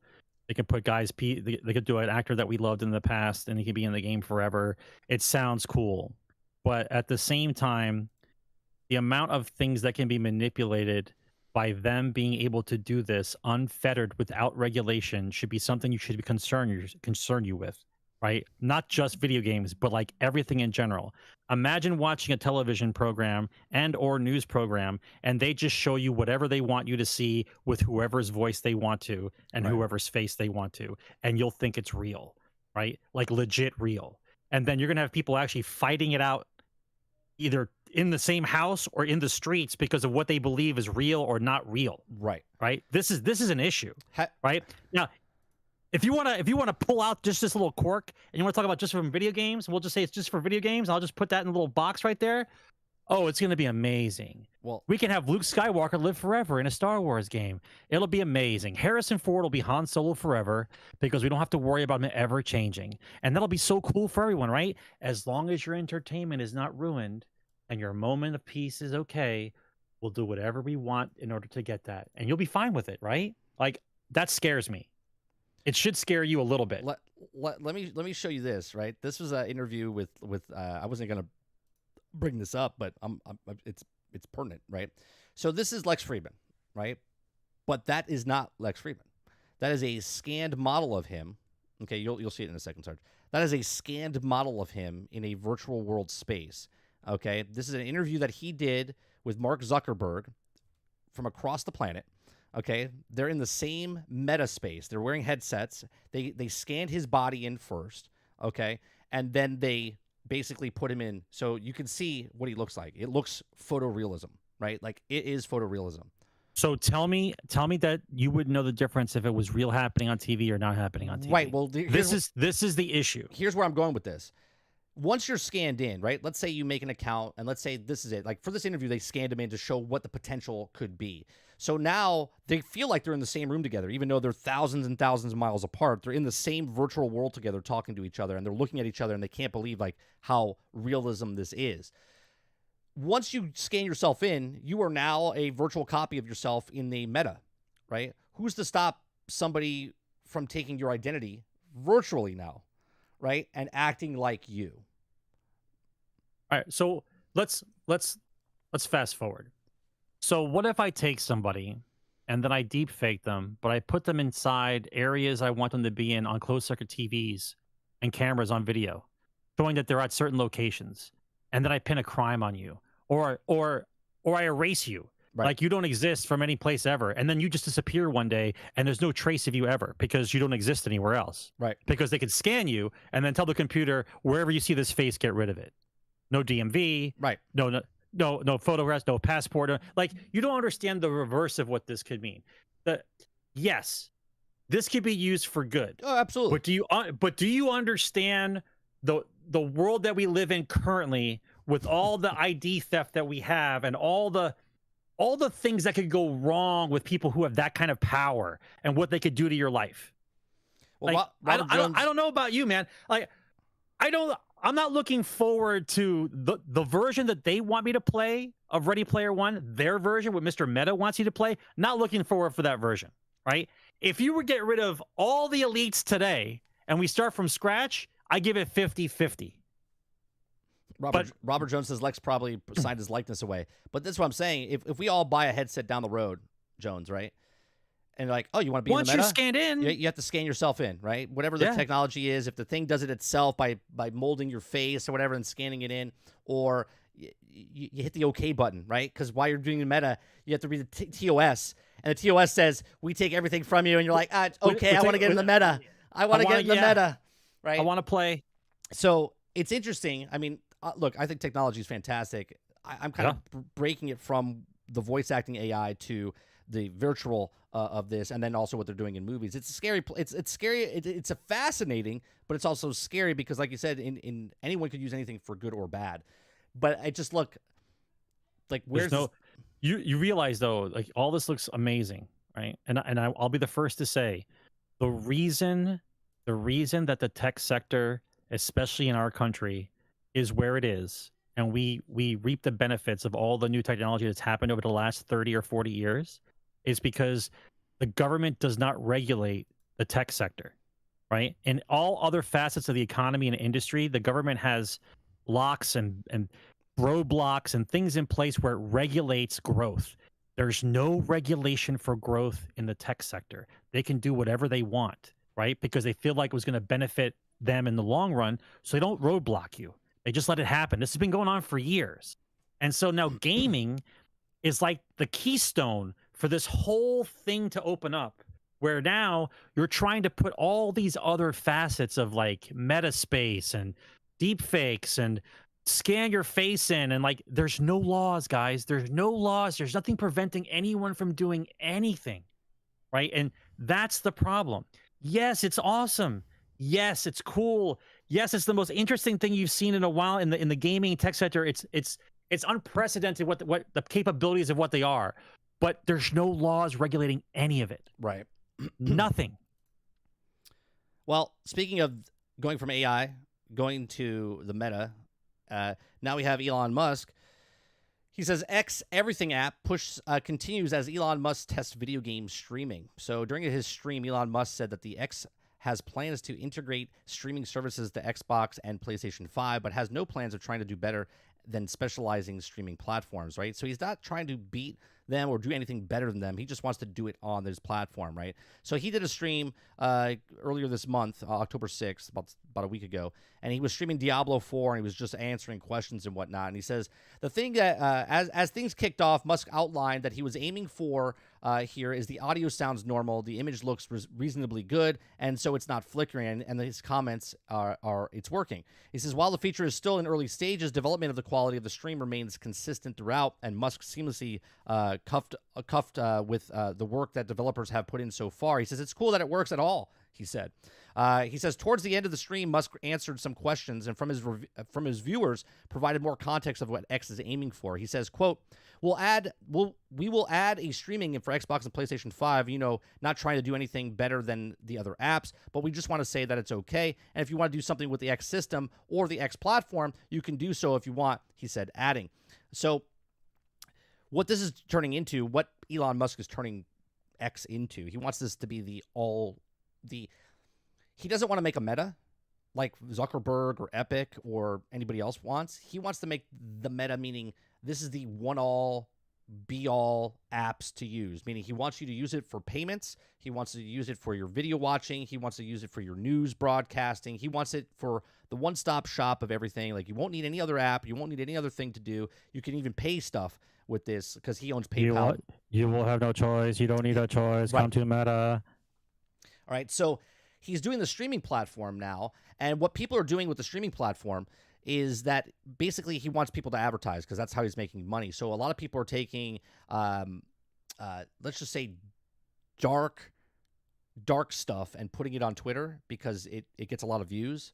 So you can watch a lot of disturbing things and stuff on Twitter now, and it's being monetized, right? So people are getting thousands of clicks and whatnot. So now he's bringing this to the streaming service. So now anyone that's doing a video game or whatnot, as long as you put content on Twitter, it'll get monetized. If it gets monetized, you get paid, right? So this is what he's trying to do, and it's not making good content. It's just making people try to one-up each other on shock value of what's happening with X or whatever you want to call it, Twitter. So what do you think, Sarge, as far as what Elon's trying to do you see him trying to make it like a YouTube, or do you think he's just trying to just put it out there to do what I just said as far as the advertisement? The battle's out right now. I think there's a battle going on right now, even with YouTube, where people have ad blockers, and now YouTube wants to block the ad blockers. They're blocking ad blockers. Yeah, they're blocking ad blockers. So that shows you how much money they need to spend for revenue, and you can't take that ad up from them because they're charging other people to be on their platform for advertisements, and I guarantee you, over the years, the numbers have never been matching. Right? They'll say like you're being seen by like 20 million people, and they're charging them for 20 million people's eyeballs. You're not getting that, but you can't prove it. Yeah. So I think what's happening now is people are calling YouTube out, and so now YouTube's keeping track, and because they're keeping track, they know who's blocking, and so now they're trying to get rid of the ad blockers. So now you can see the circle come to fruition. Right now, because he's doing the exact same thing. They're doing the exact same thing. So the issue for me is the whole point of the internet originally was to circumvent the corporate power of network television, which is I'm watching a show and then the commercials are on the show because that's what pays for the show. But we never thought of it that way. All we thought about was you're just interrupting my show. Right. So we found ways to circumvent the show. DVRs. First was DVR. Right. First was DVR. You would fast forward through the commercials. And you would fast forward through the commercials. And so that's why that had to go away. Because people were finding out that why am I paying to be on your network? Nobody's watching the commercials. So we have online now where I could just pick the show I want to watch. I'm just picking the show, right? I don't want to watch commercials. But the subscription fee that you're charging me to watch that network and to skip commercials or not have any commercials isn't enough to pay for that show. So they're slowly doing this to make us feel, I guess, uncertain about what we should have or not have. But it just goes back to the same format, which is you're going to have to watch commercials to pay for the show, just like you did on network television. Right. We're gonna go full circle on this anyway. So I don't know. I don't see how there's a compromise, because in the Wild West that we had, you have to remember how much money these guys had to establish these new frontiers in the digital sphere. So they were able to come up with shows and programs and apps to get people excited and then draw traffic. And then traffic you can show on paper, traffic you can show to a bank or to investors. And then that way you get the money to fund whatever it is you're doing. And then that pushes you maybe like 5 or 6 years down the road. And then you have to reevaluate. right? And so consolidation, new programming, new whatever else you have to do, and then charge a little bit more for subscriptions. But it's getting to the point now where you can't pay for the content on the channel that you had because we're not charging you enough for it. So now everybody's got to charge you $29.95 or $39.95, whatever it is. Whereas before you were paying some, pretty decent cable bill. Some people are paying like $200 and $300 for their cable packages, maybe more. But that encompassed everything, and there was commercials, right? So what do you think happy medium is here? Well, they can definitely get more accurate readings now, because before with the Nielsen box, right, where there's only a couple thousand homes, one person equals 75,000 people, right? Now everybody's watching a channel or watching a program. They know exactly how many people. Everybody's got a cell phone, a tablet, individuals watching on their personal phone. So now they know how many users there are, how many people that are not signed in, how many people are signed in, how many people, they know your IP address, they know all this other stuff. So they have accurate readings of how many people are actually, like, the amount of information I have on YouTube between demographic, region, all this stuff, and I'm a nobody, and that's only what they allow you to see. Right. I have all the information. I'm like, man, this is crazy information I have. I know when people watch my videos, like, what's the best time to post a video, because when I know when they come onto the internet, I know what other people they're watching, like, and that's just the information, like you said, is only that I'm getting, right? So what's behind the scenes of the information that they're pulling, right? That's what's crazy. But I don't see how this works itself out. I see the internet becoming exactly like network television, except that instead of ABC, CBS, and NBC, you're going to have Netflix, YouTube, Hulu. Like, it's going to be like whoever the survivors are of the conglomerates smashing heads together until they figure out who's left. Right. Like, that's basically what it's going to be. Then you won't even be watching television anymore, Sarge. You'll be wearing headsets on your face, okay, and you'll be in the meta, and you'll be watching virtual television within the world of meta. Yeah, right? That's where you're watching it. Yeah. So basically, I'm not sure it's going to happen during our lifetime, but I foresee the fact where what we talked about was you're wearing the helmet and you're at every football game you want, but you're paying to be at the football game. Yeah. But you're on the 50-yard line. Everyone's on the 50-yard line. Or better yet, even better yet, you're not on the 50-yard line, bro. You're on the line of scrimmage. Wherever the line of scrimmage wherever it is, you can see it. Wherever the line of scrimmage is, your headset, that's where you are for that game. Yep. How much would you pay for that? Right? How much would you pay for a season pass of your team playing every game, and I'm on the line of scrimmage for the entire game? I'm pretty sure we're talking about numbers of astronomical now. Yeah, because you can sell that spot indefinitely, like in concerts. Infinite. Yep. Right. Concerts. Yep. I'm front row. Every concert I want to watch, I'm front row. Yep. Surround sound, sporting events. There. I'm on the line of scrimmage. Yep. Right. So, the possibilities of what this could lead to is insanity. It does lead down to what Ready Player One is. It does. Sure. Imagine watching a television show, but you're in the show. Like, the show's going on. It would be like an escape room. No. Don't take that the wrong way. Not that I'm in the show, like I'm part of the acting type thing, but I can walk around. Yeah, you're the camera. No, I know exactly what you're saying. Yes. Like, I can walk around inside the show and watch the show from wherever I want. Wherever you want. Yeah. How much would you pay for that? That'd be pretty cool. I would have to admit, it would be pretty cool. If I could virtually walk in like Game of Thrones and then see the view from a different angle, it's like you're almost playing an RPG game, because, like when people are talking in the background, you don't really hear them talking until you walk up towards them, and then you hear them better. You know what I mean? Like that type of stuff.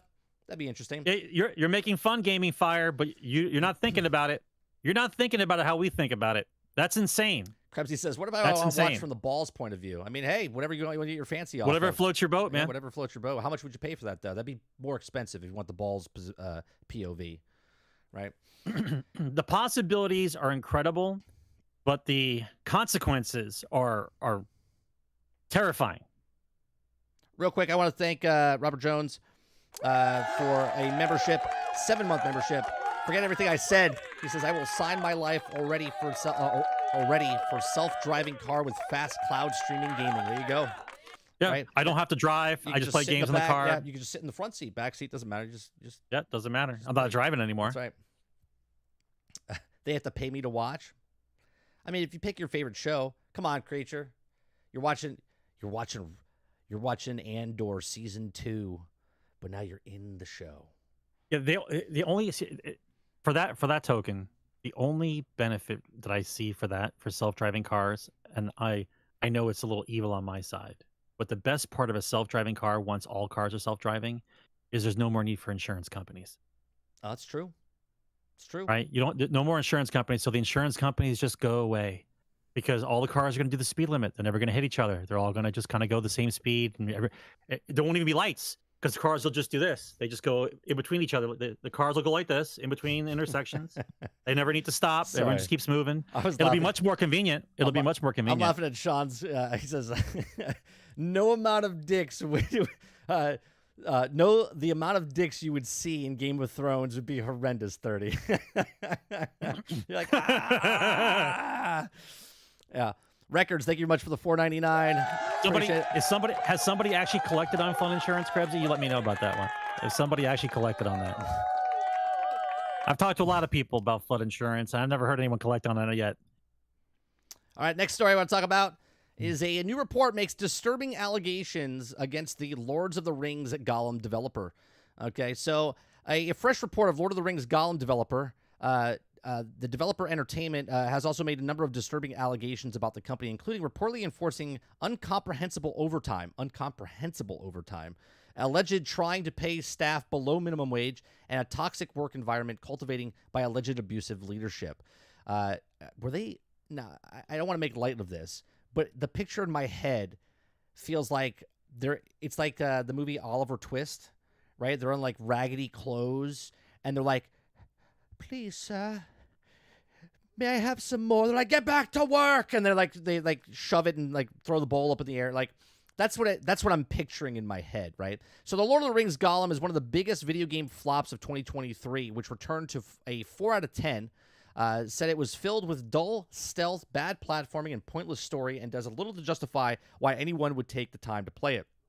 Following the Gollum disastrous release, during which it panned by critics by players that met by low sales, Didactic Entertainment shut down its internal development arm, canceled the follow-up Lord of the Rings game. They already had a follow-up before this game even launched, resulted in layoffs. Who is selling that to those people? I don't know. It says now a 40-minute video from German publication Game 2 titled "The Gollum Had to Fail" alleged significant failings that both the developer and the publisher have spoken with 32 people who worked on the game, and there's an atmosphere of fear. The anonymous source said, IGN has also contacted the developer and the publisher for comment, although they're worth noting that denial statements were issued for Game 2 and shown in the video. Now, Game 2 reveals that the production budget for Gollum was around 15 million euros or 15.9 million. This was an incredibly low amount for a supposed AAA Lord of the Rings video game and factored into many of the failings. Now, a report also details a number of cuts made to the game and makeshift systems added ahead of its launch, and the alleged publisher of the developer AI tools of ChatGPT to write an apology statement used to after Gollum's failings became public. According to the Game 2, this apology was issued without the developer's knowledge. Note that the misspelling of Lord of the Rings Gollum in the statement below. So this statement right here that I'm pulling up on the screen, this was created by AI. Okay, this is not even a real person that wrote the actual apology. So this is just an AI apology coming from this. What is happening in video games space, Sarge? I mean, we talk about this all the time, right? As far as there's people that are passionate and love video games and they want to make a game. And then there's everybody else that says, holy shit, you can make a lot of money in video games. Yes. Right? Yes. And that's why and that's what this consumer protection. Yes. How many of these stories do you need? How many of these do you need? I told you, as soon as the video game industry passed the NFL in annual revenue, the doors are off the car. Right? They are off-roading everywhere they want to go. As soon as that day happened, when they figured out video games can make that much money, everybody and their mother was trying to put together a game company or do something with it. Right. I feel like this is like if I give an analogy of like high school, right? Where the nerds were making a video game and the jocks, not to say that there's no jocks that are nerds because you're just nerds for sports instead of nerds for video games. they made fun of those people, and then they got older and they had money, and they're like, wait a minute, I can make a video game with this nerd, and I can make billions of dollars. Okay, right? But they have no passion for what they're doing. They just want to make the money. And look, I get it. People make money all the time in different business avenues and whatnot. But it's when stories like this, when you hear the crunch time of certain things or games that fail, that give the persona of, it's like Redfall on Game Pass. Redfall on Game Pass makes Game Pass look like crap because it doesn't matter if it's broke or buggy, right? But then when a game comes out that's actually really good, you're like, oh, well, it's just one of a dozen, that you get to put out there, right? So a game like Gollum, or a game like Redfall, or a game like that comes out and they're just absolute garbage, and they're just trying to make the money, right? They're just like, no, we can sucker at least this percentage of people. That's correct. To get our money back. That's exactly correct. That's right. That's exactly correct. That's why they picked Lord of the Rings, right? And by the way, didn't they pay those people under minimum wage? That's what Wasn't that part of the? Yeah, it says it's right. Wasn't that part of the story? The people that were working on this game were getting paid under minimum wage. So think how desperate you have to be that you need a job so bad that you're getting paid under minimum wage to take that job. Well, it's a good experience. Knowing full well this is a gamble. Well, I can tell you this, Sarge. It happens all the time in the entertainment industry. When you first get a job, they're like, oh yeah, we're hiring. And you're like, oh, okay, I'm here for this position. They're like, well, we're gonna need long hours. It's gonna be a cool shoot. We have Kevin Costner on the film, and he's gonna be on set. And meanwhile, he comes on set for like one day when they film all his scenes on that one day or something. And they're like, and it's gonna be an unpaid internship. So if you want the job, a lot of people want it. Do you want the job?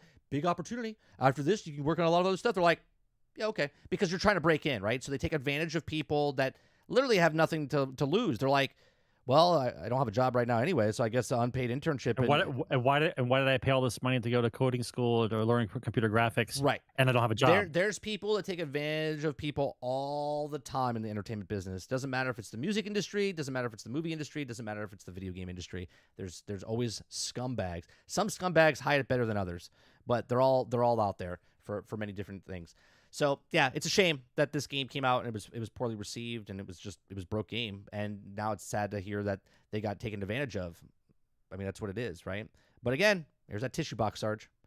A developer. Always. Here's another developer. Always another tissue. Here's another developer, right? So let's go on to the next rumor. It's time to take it with a grain of salt. We don't have a truck big enough. Take it with a grain of salt. All right, so the next thing I want to show you, this is the potential map, rumored. It's the potential map of Grand Theft Auto 6. Is the green, okay? That's what you're looking at, the green. Hang on. I want to get this set up for myself. All right, go ahead, go. The small highlighted part that you see here is Grand Theft Auto 5's map right here, okay? So this little piece right here, it comes all the way out. This is like the beach area. Underneath over here. Okay, but this is the map for Grand Theft Auto 5, and then this potentially is the map of Grand Theft Auto 6. Now, I wish I could slide this over. Jesus Christ. Dude. Now, I wish I could slide this over. Okay, so there's other things. There's the keys down here, right? So the keys. I mean, listen, if you flip the GTA 5, if you flip it top down, it fits into the Florida thing anyway. So it's not so big. It's just the extra islands and a little bit on top. It's not tremendously different because you guys are counting the water. But yeah, I did this big. thing. I took my hands and put it on the screen, and then I slid it over to the green. And I was like, it's actually pretty decent size. There's more space, a lot of stuff to do. But who did this though? Who showed this as the map? This is just on Reddit. That's why it's rumored. No, I'm talking about the GTA 6 map. Like, where did they get that from? Well, it's leaked. It was leaked. That's part of the leak. That was part of the leak. Yeah. Okay. Yeah, we don't know if it's the actual map. Down here, it does say that the. Let me see if I can zoom in far enough and get down there. Let me see what it says in the small fine print here. It says this map was created by me. Dupazo was also developed in joint knowledge discovered by GTA mapping community. Therefore, it would like to credit those involved, and these are all the people that put it together. It says, and the rest of the GTA mapping community very just helps. Truly sorry for the missed anyone. It will update regularly. So basically, giving call credit to the people. But this is the leak stuff. That's why I say take it with a grain of salt or whatnot. They also say there's about supposedly, this is also rumored, that there's going to be 500 hours worth of content in this game. right? Is Now, that before the online kicks on? I have no idea. Or is that counting the online? That's my question to you, Sarge. If it's 500 hours, just the game. That's side quests, not just main quests. Just like Starfield, right? There's lots of. I don't know if I finish it. I don't know if I finish it. Is that too overwhelming? Yeah.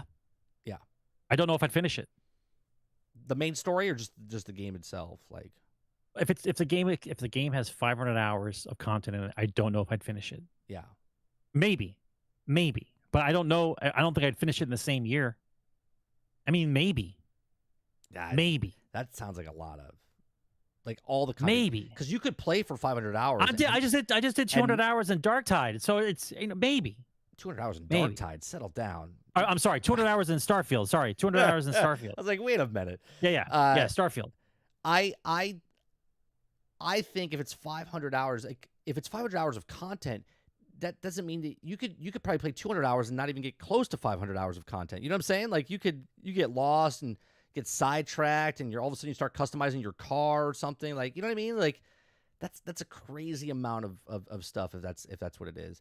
I don't know. The fact that there's such a gap between 5 and 6, 10 years causes the hype factor to be worse than Cyberpunk. I mean, the crazy part is the last time I played Grand Theft Auto, I didn't have a kid, and now I have a 10-year-old or a 9-year-old, and it'll be 10 by the time this game comes out. Yeah, that's crazy.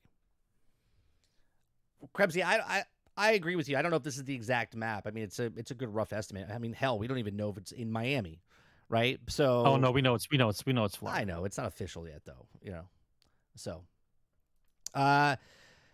Next story. We're not going to get through all these stories.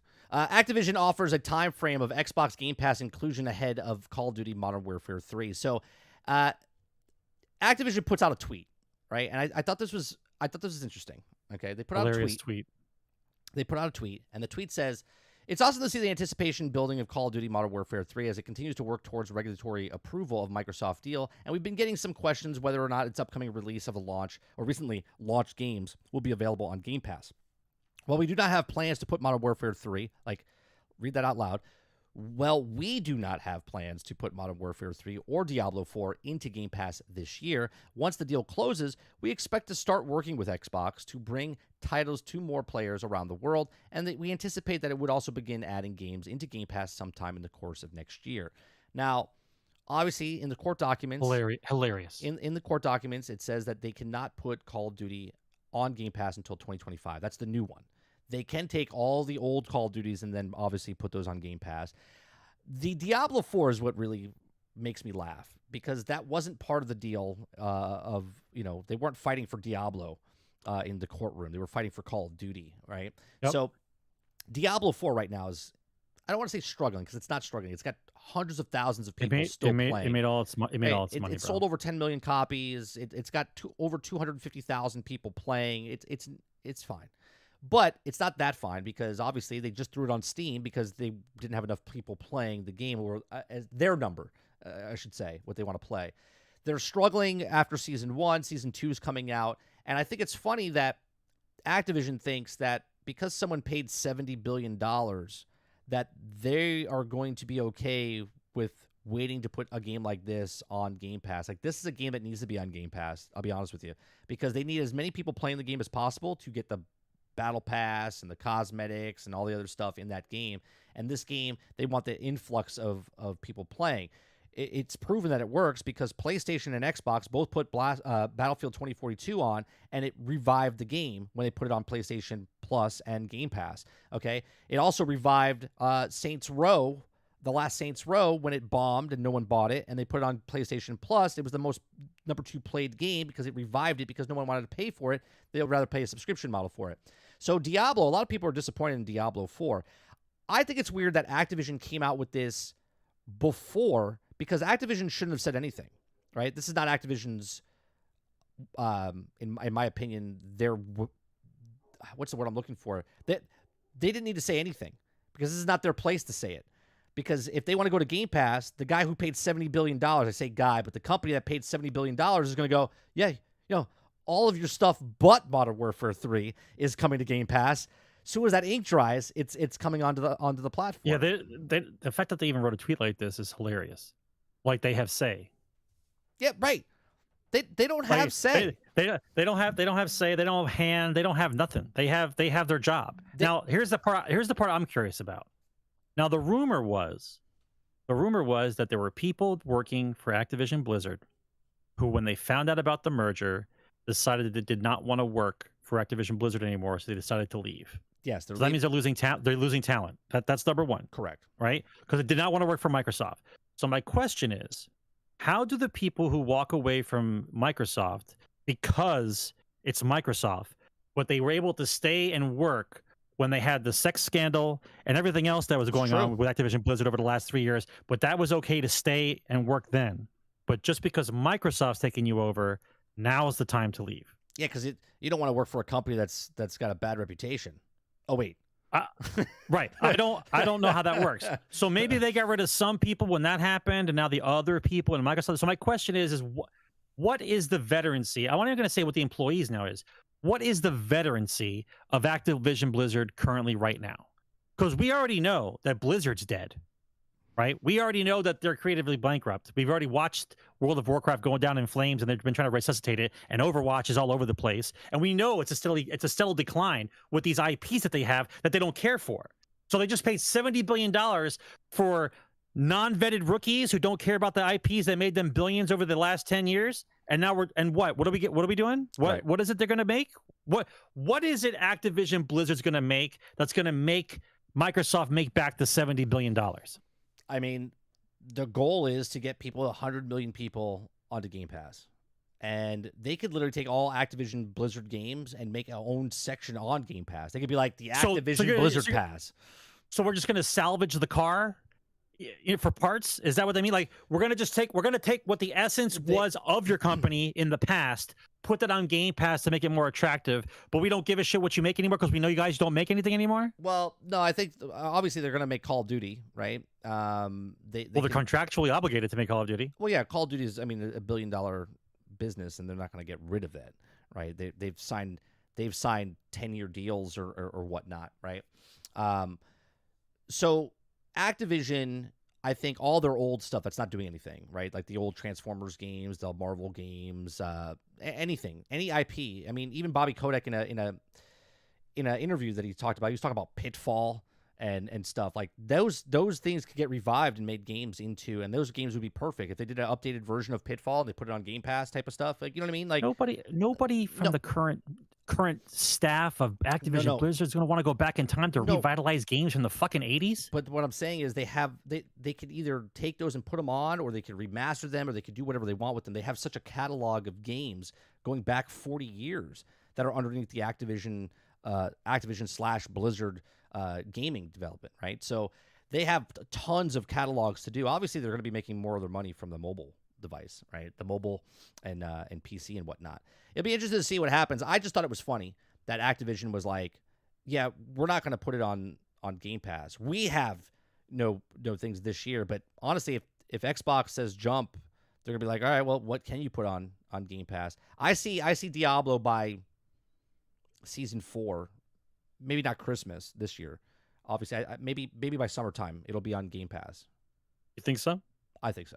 I'd say by it all depends. There's a lot depending on it. If Season 2 comes out and it's not very good, and they're still hurting for player base, Season 3 it's coming out to Game Pass. If it does okay, they'll test the waters out again for Season 3, and if it doesn't do good, Season 4 it's on Game Pass. That game is a Game Pass game. I just see Activision Blizzard in such turmoil with all their IPs. I don't see the value of the $70 billion yet. I don't see what they see now. If they're looking at King, and King's supposed to King's part of it. Yeah, I get it. But as far as the actual development companies and not the slot machine version of it on mobile, I don't see it. I haven't seen it. Mo, I think they do drop some sort of Activision backlog titles that they can put on there. If it's the old Call of Duty games that they put on there, single player story, whatever. Something of the Activision Blizzard catalog will be on Game Pass by Christmas. For sure. Because they want those numbers up. Right? where was it? Creature says X scandal is not going to make you off of a solid position, but you on an 18-month rolling contract, Microsoft is. Sure. I just think it's pretty funny though that the people have. I mean, again, we're being generalistic here. Not everyone at the company was in the sex scandal, but people that didn't get fired or not from the sex scandal, they're like, yeah, I'm okay working with this company that has cube crawls and drugs and everything else. And they're like, yeah, it's fine. But Microsoft, oh no, I'm out. I can't work for that company. They're bad. Like that just is humorous to me, right? That's all. The next thing we're going to talk about is Ubisoft discounts the Crew Motorfest less than a month after release. So the new Crew game that just came out. What Crew game? Crew Motorfest. Okay, didn't know it was out. When did that come? Yeah, when did it come out? A month ago. So they are discounting it on the Ubisoft store. Special discount from the 10th through the 24th, minus 20%. From the PlayStation 4 and PlayStation 5, from the 11th through the 18th, 20%. Xbox Series S and X and Xbox One goes from the 13th to the 16th, and the Epic Game Store goes from the 14th to the 21st. So that means this game is hot, Sarge. This game is rolling out the door, very popular, and hence why they're giving discounts. And I kind of find it funny, though, that Ubisoft's giving you 2 weeks, right? It's their own website, so they're giving you 2 weeks because they want you on the Ubisoft storefront, okay? They gave PlayStation 7 days, right? 7 days to get the deal for 20%. For Xbox, they get 3 days. 13th through the 16th, 4 days, whatever. Okay. And Epic Game Store gets 7 days as well. Why is Xbox less? Right? Because Ubisoft plays very well with Xbox. Do you think it's coming to Game Pass, Sarge? Sooner rather than later? I don't know. Maybe Halloween weekend was enough, or the Friday the 13th weekend was enough. Is there more people that are playing it on Xbox? Maybe that's why they're not. I don't know. I don't know why it's 3 days for Xbox and 7 days for everybody else. Well, what? I mean, it's all contractual stuff, right? If they got stuff coming out, they only have so much room to put so many games on there, then yeah, maybe. I don't know. Just brought it up. So anyone's looking for Ubisoft for Crew Motorfest, there you go. Next one. I really didn't even know it came out. Ubisoft Call of Duty rival XDefiant delayed indefinitely. I know you have a problem with this heading, Sarge. I have a problem with the wording. I have a problem with the language. Yeah. Language matters. Yeah. Because what's indefinitely delayed mean? Means it's never coming out. Okay, so if it's never coming out, what do we say? Like indefinitely, right?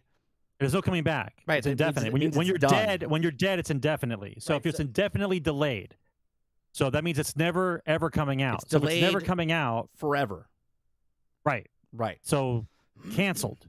Yeah, the proper word is canceled. But it's not canceled, right? Because they said that they're working on the fixes and whatnot. But the heading's kind of weird of the article, right? Yeah, you can't say indefinitely delayed. Yeah, indefinitely. It's forever delayed. It's delayed. It's delayed until further notice. Yeah, they can say that's the proper language. That's the proper language. But indefinitely delayed is you're canceled. You're not coming out. Well, the game's not canceled, so it is coming out. But the heading of the article is So the problem with this, I said the other day, was that XDefiant.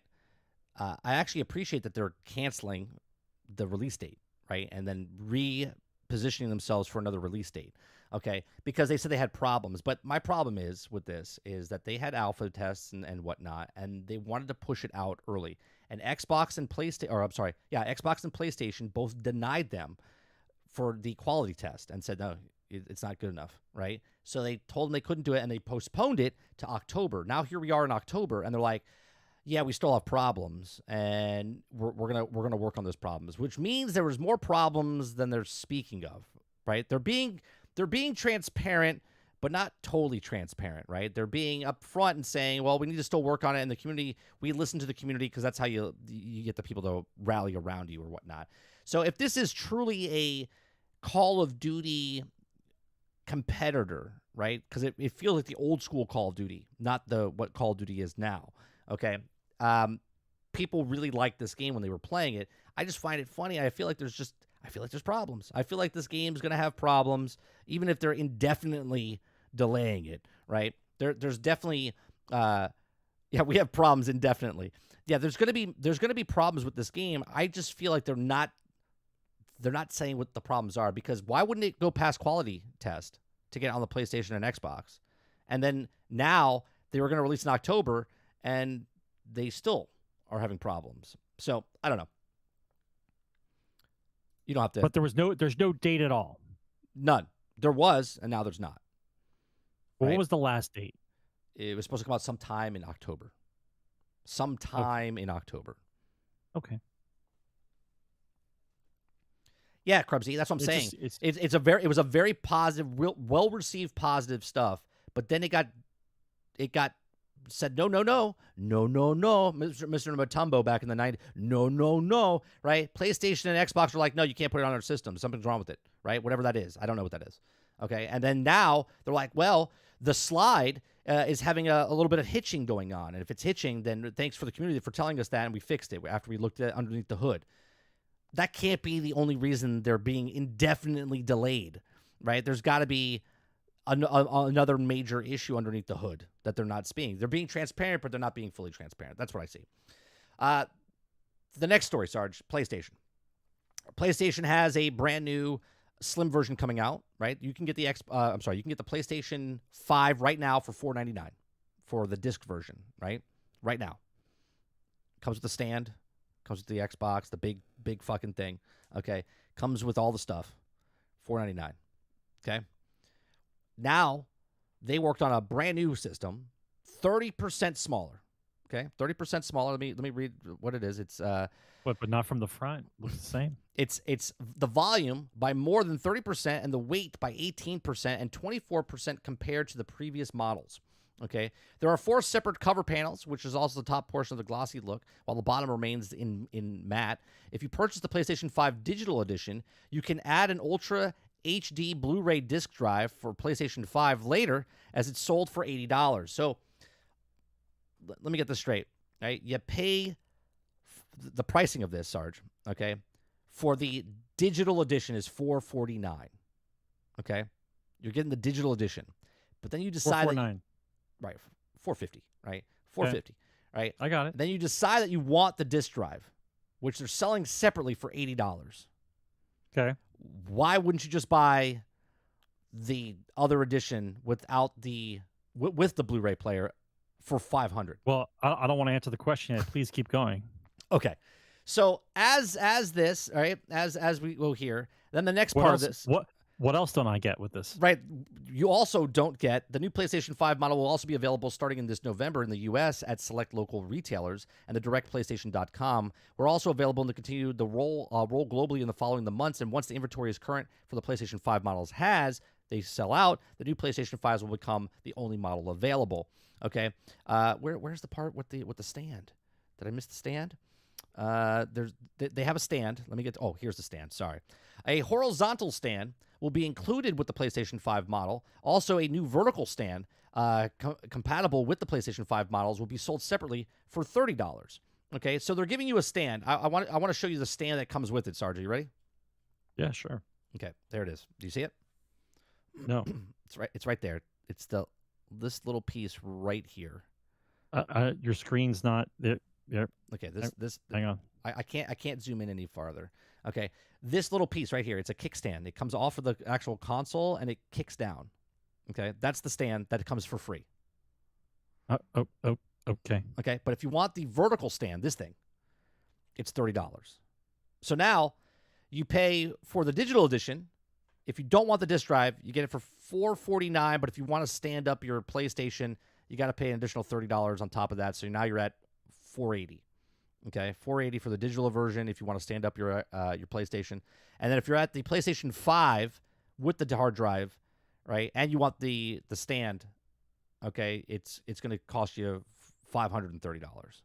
But if you get the digital version, it's $560 right now. Well, if you get the digital version, then you're paying $560. Yeah, for the stand, the hard drive, and welcome to microtransactions for physical goods. So wait, how much is it if I just buy the one with the disc drive? Just the disc drive is $500. Yeah, but it comes with a stand. That comes with a stand. No stand. It stands up by itself. It has a stand inside the box, doesn't it? No stand in the box. No stand in the box for the old PlayStation 5 that was being sold the last couple of years. No stand. They haven't released it yet. I'm assuming there's no stand. The only stand is the sideways version, right? Okay. Is the sideways version with the little kickstand that comes down. Okay. I'm sorry. This is not the Pro. I thought this was the Pro. This is only the Slim. No, this is not the Pro. This is just the Slim. I'm confused. I thought when they do Slim, it was a Slim Pro. Nope. This is just the Slim. Pro will probably come out next year. So, why do I want this? This is my point. So right now, you can go buy a PlayStation 5 right now. Okay? Yeah. It comes I got with that. Yeah. comes with the stand. Vertical. Yeah. Okay? You told me it didn't come with a stand. The one that's out now comes with the stand. That's what I'm saying. The PlayStation 5 right now comes with a stand. Yes. Okay, don't confuse me. You just told me no before. No, I said no for this new one. No, not the new one, the old one. Who's on first? To- What's on second? I want it clear. PlayStation 5 right now. I go to the store, buy a PlayStation 5 with a disc drive right now. Run out. Get it. Disc Got a drive, stand. Yes. $500. Okay. 500. Yes. Okay. Digital edition comes with stand. Cheaper, right? It's kickstand. $450. Yeah. No kickstand. I'm talking about the ones in the product store right now. Right now. The fat ones. The Okay, regular fat boy. PlayStations. $450, $500, comes with the stand, comes with the hard drive. If you get the digital edition, it comes with the stand, no hard drive, right? It's just digital. Okay. The new one, if you buy digital, is $450, stand, $30. If you want the hard drive, I don't know why you would 80. get the hard drive after the fact. Just get the disc drive. I don't get that. But anyway, if you want to buy digital, but you really want a hard drive, or disc drive, and the stand, you're paying an additional $110 for the stand and the Right. and the disc drive on top of the Okay. $450. Are you sold? I would just wait. I would think I would want to wait for the Pro. I think. Well, And then when the Pro comes out, does the Pro have a disc drive, or it's going to be Pro Slim? I'm assuming No drive. I'm assuming that No drive. when the PlayStation Pro, if it ever comes out, it will be the slim version, but a Pro. Yep. But Pro. And it'll also be more money because it's Pro. I bet Because you it'll be it's Pro. $550. So, will there be a Pro? I think so. Creature says the Pro will just be like the two that we're looking at, just with more power. Right. Whenever that is, if that's year 4 or year 5. Because you got to remember, PlayStation's in the market to sell consoles, right? They have PlayStation Core, right? Is that what it's called, right? PlayStation Core is the new video service they have with the movies on there, right? They also have the cloud streaming now, okay? Cloud streaming just came out today for some people, okay? And it rolls out for other people later this month, okay? So cloud streaming is now on PlayStation. Now, this is not like xCloud. xCloud, I can play on my iPhone, my iPad. I can play on any device, right? For PlayStation Plus, the cloud streaming is only available on the PlayStation 5, okay? So I found an article that we read earlier this morning on stream that was 2 years old, and it said that Sony's working with Microsoft for the Azura, and that Jim Ryan was saying that we're going to use Azura in a different way, and that we're going to be using the cloud gaming in a different way. And here we are 2 years later, and they're using the cloud streaming service, but you can only do the cloud streaming from the PlayStation 5 itself, okay? Which now goes and makes a whole lot of sense why they made the portal, okay? Because if you can do cloud streaming and you can only play off your PlayStation, but then the cloud portal or the portal can tap into your PlayStation and you can play over Wi-Fi, that means you can play your games and the services that are on the portal as long as well. So now you have a mobile cloud streaming device as long as you're on the actual internet, okay?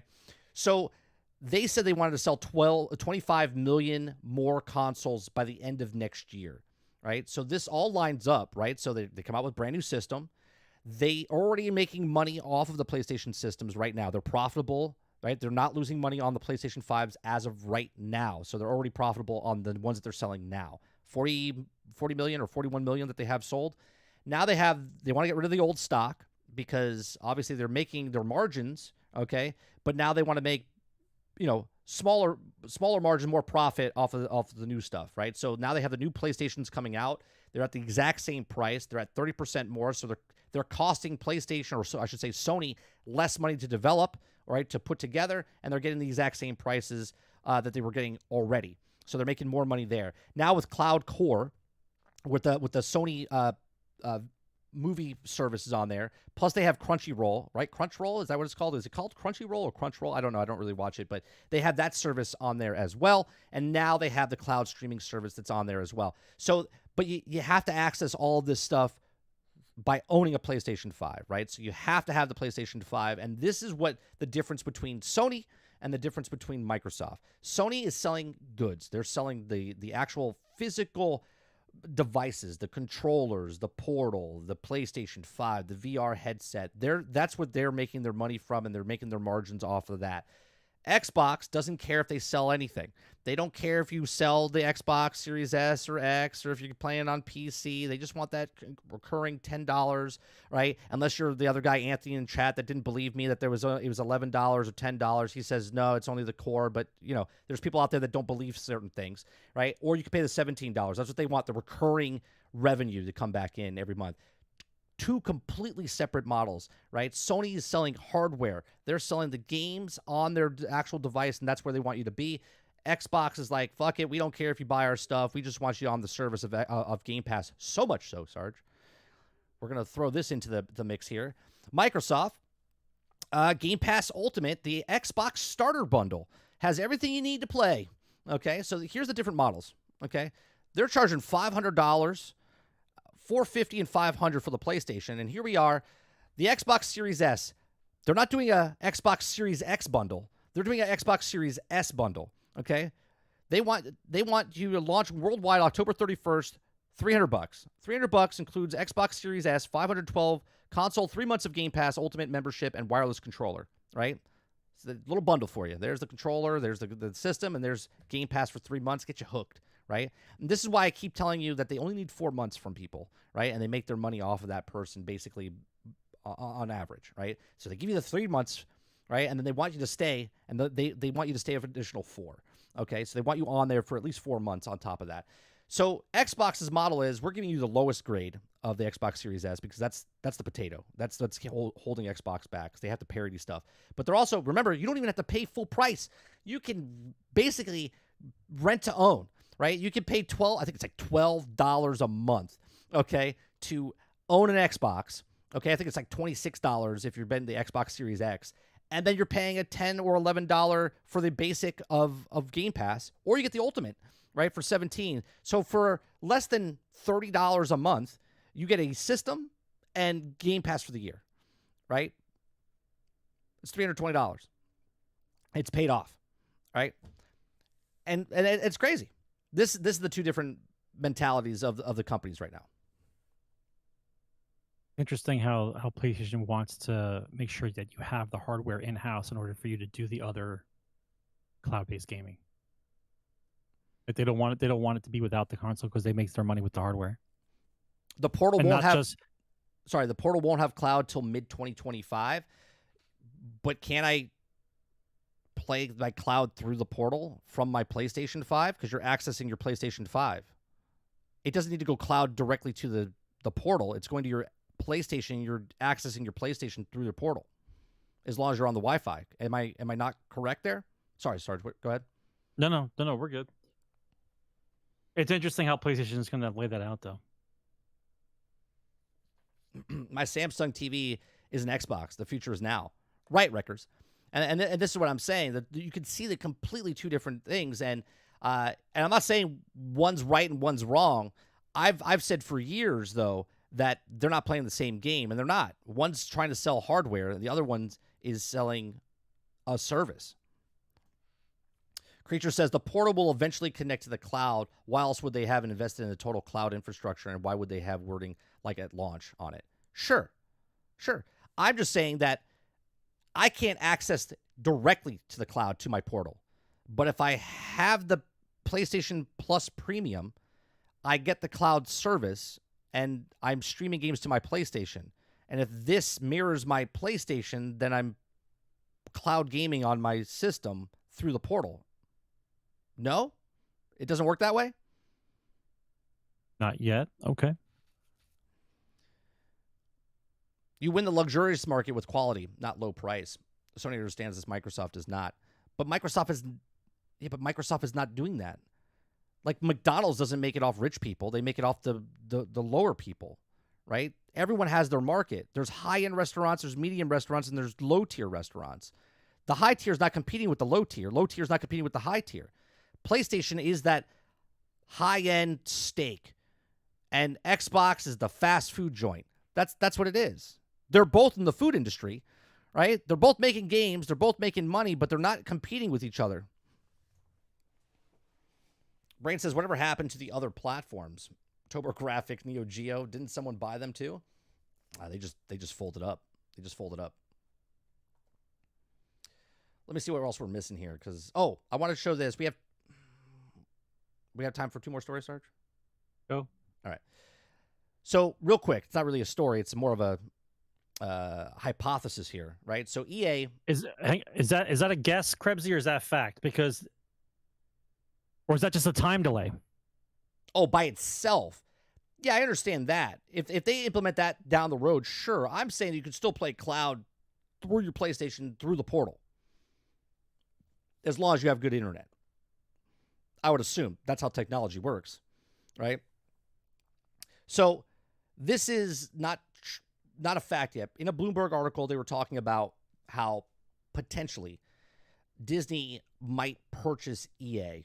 Okay, if Disney purchases EA, instead of, to me, it doesn't make any sense because Disney basically closed all their gaming divisions down. Okay, some of the best games ever were from LucasArts, and they closed that whole section down. Now LucasArts is there only in name to make sure the licensing go out, and they keep track of all the licensing and stuff that happens. Like 10 employees that work there. Okay, so if EA just got done with a 10-year deal exclusively to make Star Wars for Disney. Now, if Disney buys EA, Sarge, and now EA is now working on Marvel games. Now, we don't have an exclusive for Marvel, per se, but let me paint you a picture, Sarge. If EA gets picked up by Disney, is this good or bad? And what I mean bad, because if EA has the licensing for Marvel already, and Disney then purchases it, and Disney owns Marvel, do they even let anyone else make Marvel games, or do they just put it underneath the EA logo? And does that hurt the Spider-Man for PlayStation? Because Sony doesn't own the rights to Spider-Man in video game format. They license it, right? They own the rights to the film industry of Spider-Man, not the gaming. So if EA, in my statement here, if EA gets bought out by Disney and Disney owns Marvel and EA is making a bunch of Marvel games, after Spider-Man 2, they might not license it out to anybody else after this because they might want to make it exclusive just for EA. The Marvel brand. My first question is EA even in the market to be bought? I thought they were doing okay with all their bullshit.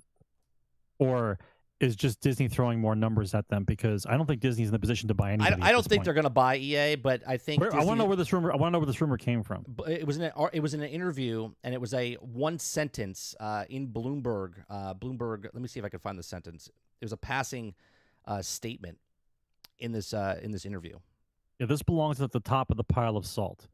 Disney itself right now is on fire, like literally on fire. Well, okay, I'm sorry, figuratively on fire financially. Well, wait, that would be, yeah, the money's not burning. It's figurative. Yes, figuratively. The money's not actually burning. Disney is on fire financially, figuratively, right? They don't have any room to do anything. They've got a Comcast. Is it Comcast? I forget who a cable company is. It's Comcast or Viacom. That payment's coming up. They're hemorrhaging money. The parks aren't doing well. The shows are not doing well. The scandals are on top of it. They lost the Reedy Creek deal. Like, I don't know how much more shit can happen to Disney, right? And Iger says he's going to clean house. Like, and what was the last thing you heard? Wasn't the last thing you heard like a bunch of directors, everyone got fired because Disney's starting from scratch? Is that another thing you heard? So Daredevil, Reborn, or whatever that was supposed to come out, they had 9 episodes in the can out of 18, and they said, we're starting over. They fired all the writers. They fired all the directors, all of them. Every single writer, every single director, gone. Cleared house. They're starting to hire actual showrunners, people that worked in the television and understand how to make episodic television, meaning like one episode is a closed case, like it's a story in itself, and then it goes on to the next one with a connective tissue of the next episode, right? So they're actually getting actual people that can actually write and then actually produce a show for television. Okay. So they just threw away 9 episodes that they already made, and we're starting from scratch. Correct. And they also did the show Echo that was supposed to come out. They don't know when that's coming out. And when they do come out, they're just dropping them all at one time because it's such a bad show, they said. And it basically, it's not even going to connect to the other show anymore. They realize now.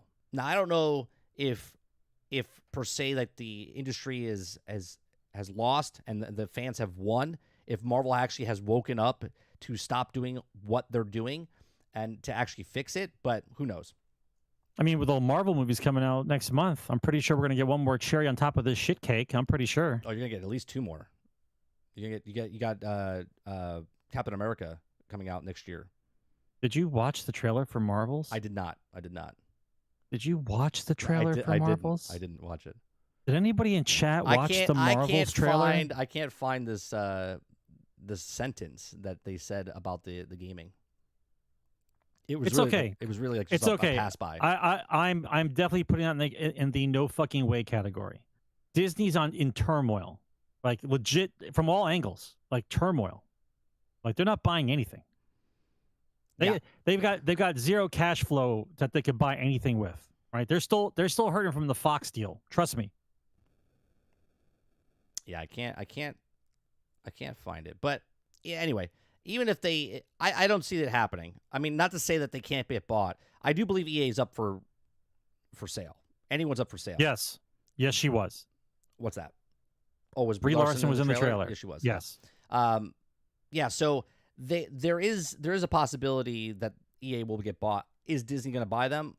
I don't know. And the question is, do I want Disney to buy them? I don't because I've not that they can make Madden any worse, but for anyone to own, right? That's I don't want Disney to own them because they'll just make everything exclusive. Like EA will be the only one that makes Star Wars again, or EA will be the only one to make Marvel again. Yeah, but I thought the license for Star Wars is out. It is. That's it. But what I'm saying is, if EA gets bought by Disney, the license would be back on because it's their internal studio now. They don't need to go out to have other people make the games anymore. They could just they'll use what they have now. So if there's like 6 companies out there making Star Wars games, cool. That'll be in the chamber ready to go, while they're working on all the other Star Wars games again, in house because they have EA. You see what I'm saying? But EA doesn't own the license anymore. Are you missing the point? If EA gets bought by Disney, EA is owned by Disney. Disney would just give them the license to make the games. Yeah, but they wouldn't be able to give them exclusive rights to the game because the license opened up already. They don't have. There's no exclusive deal. There's no more exclusive deal. They don't have to give license out anymore. They own the fucking company. They wouldn't have to give exclusive rights to EA. It's their company. They would just make the games. What are you missing? What I'm missing is the whole point of EA not having the license anymore is that the license to make the license to make Star Wars games is now open. Correct. It's open because Disney EA being bought by Disney doesn't shut down the license again. No, the license was signed by EA because they wanted a 10-year agreement. If EA gets bought by Disney, they don't have to sign any more deals. EA is now owned by Disney, so they would just can make as many Star Wars games as they want. Correct. Sure. And they don't have to depend on anybody else. That's what I'm saying. They could just make it exclusive for EA. They don't have to sign any more deals with EA to make it exclusive. EA is now Disney. That's correct. Like, what are you talking about? I thought you were talking about the EA being bought by Disney means the Star Wars license is exclusive back to EA again. I'm like, no. Well, technically it would be, but it wouldn't be exclusive. They wouldn't have to sign exclusivity. They could just say, yeah, sorry, just EA is making Star Wars games from now on. Right. The last thing I want to show you, okay, and then we'll take some questions, is that a man made Zelda. I'm not going to play the music. A man made Zelda. He remade Zelda in Unreal Engine 4. This is not Unreal Engine 5. This is 4. He literally recreated the entire game inside Unreal Engine 4. It looks fantastic. It almost looks like a mixture of like Minecraft meets Animal Crossing, which is Zelda, right? Like that's what this is, right? The textures look like a texture pack from like Minecraft, but the game itself looks like it's from Animal Crossing. But it looks actually really good. So this is one guy who redid all of Zelda. Now, the fact that this guy did this means that he thought there was no other games that he was interested in. and loved Zelda so much that he recreated it instead of playing other video games that are out in the market right now. Because this had to take a shit ton of time. It's impressive. Right? This is impressive. I mean, it looks good. It's Zelda.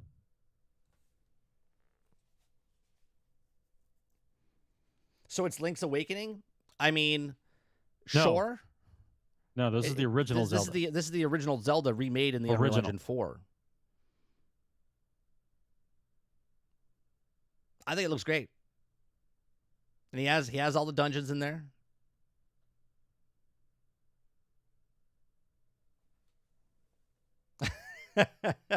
Animal Crossing. What? Squirrel.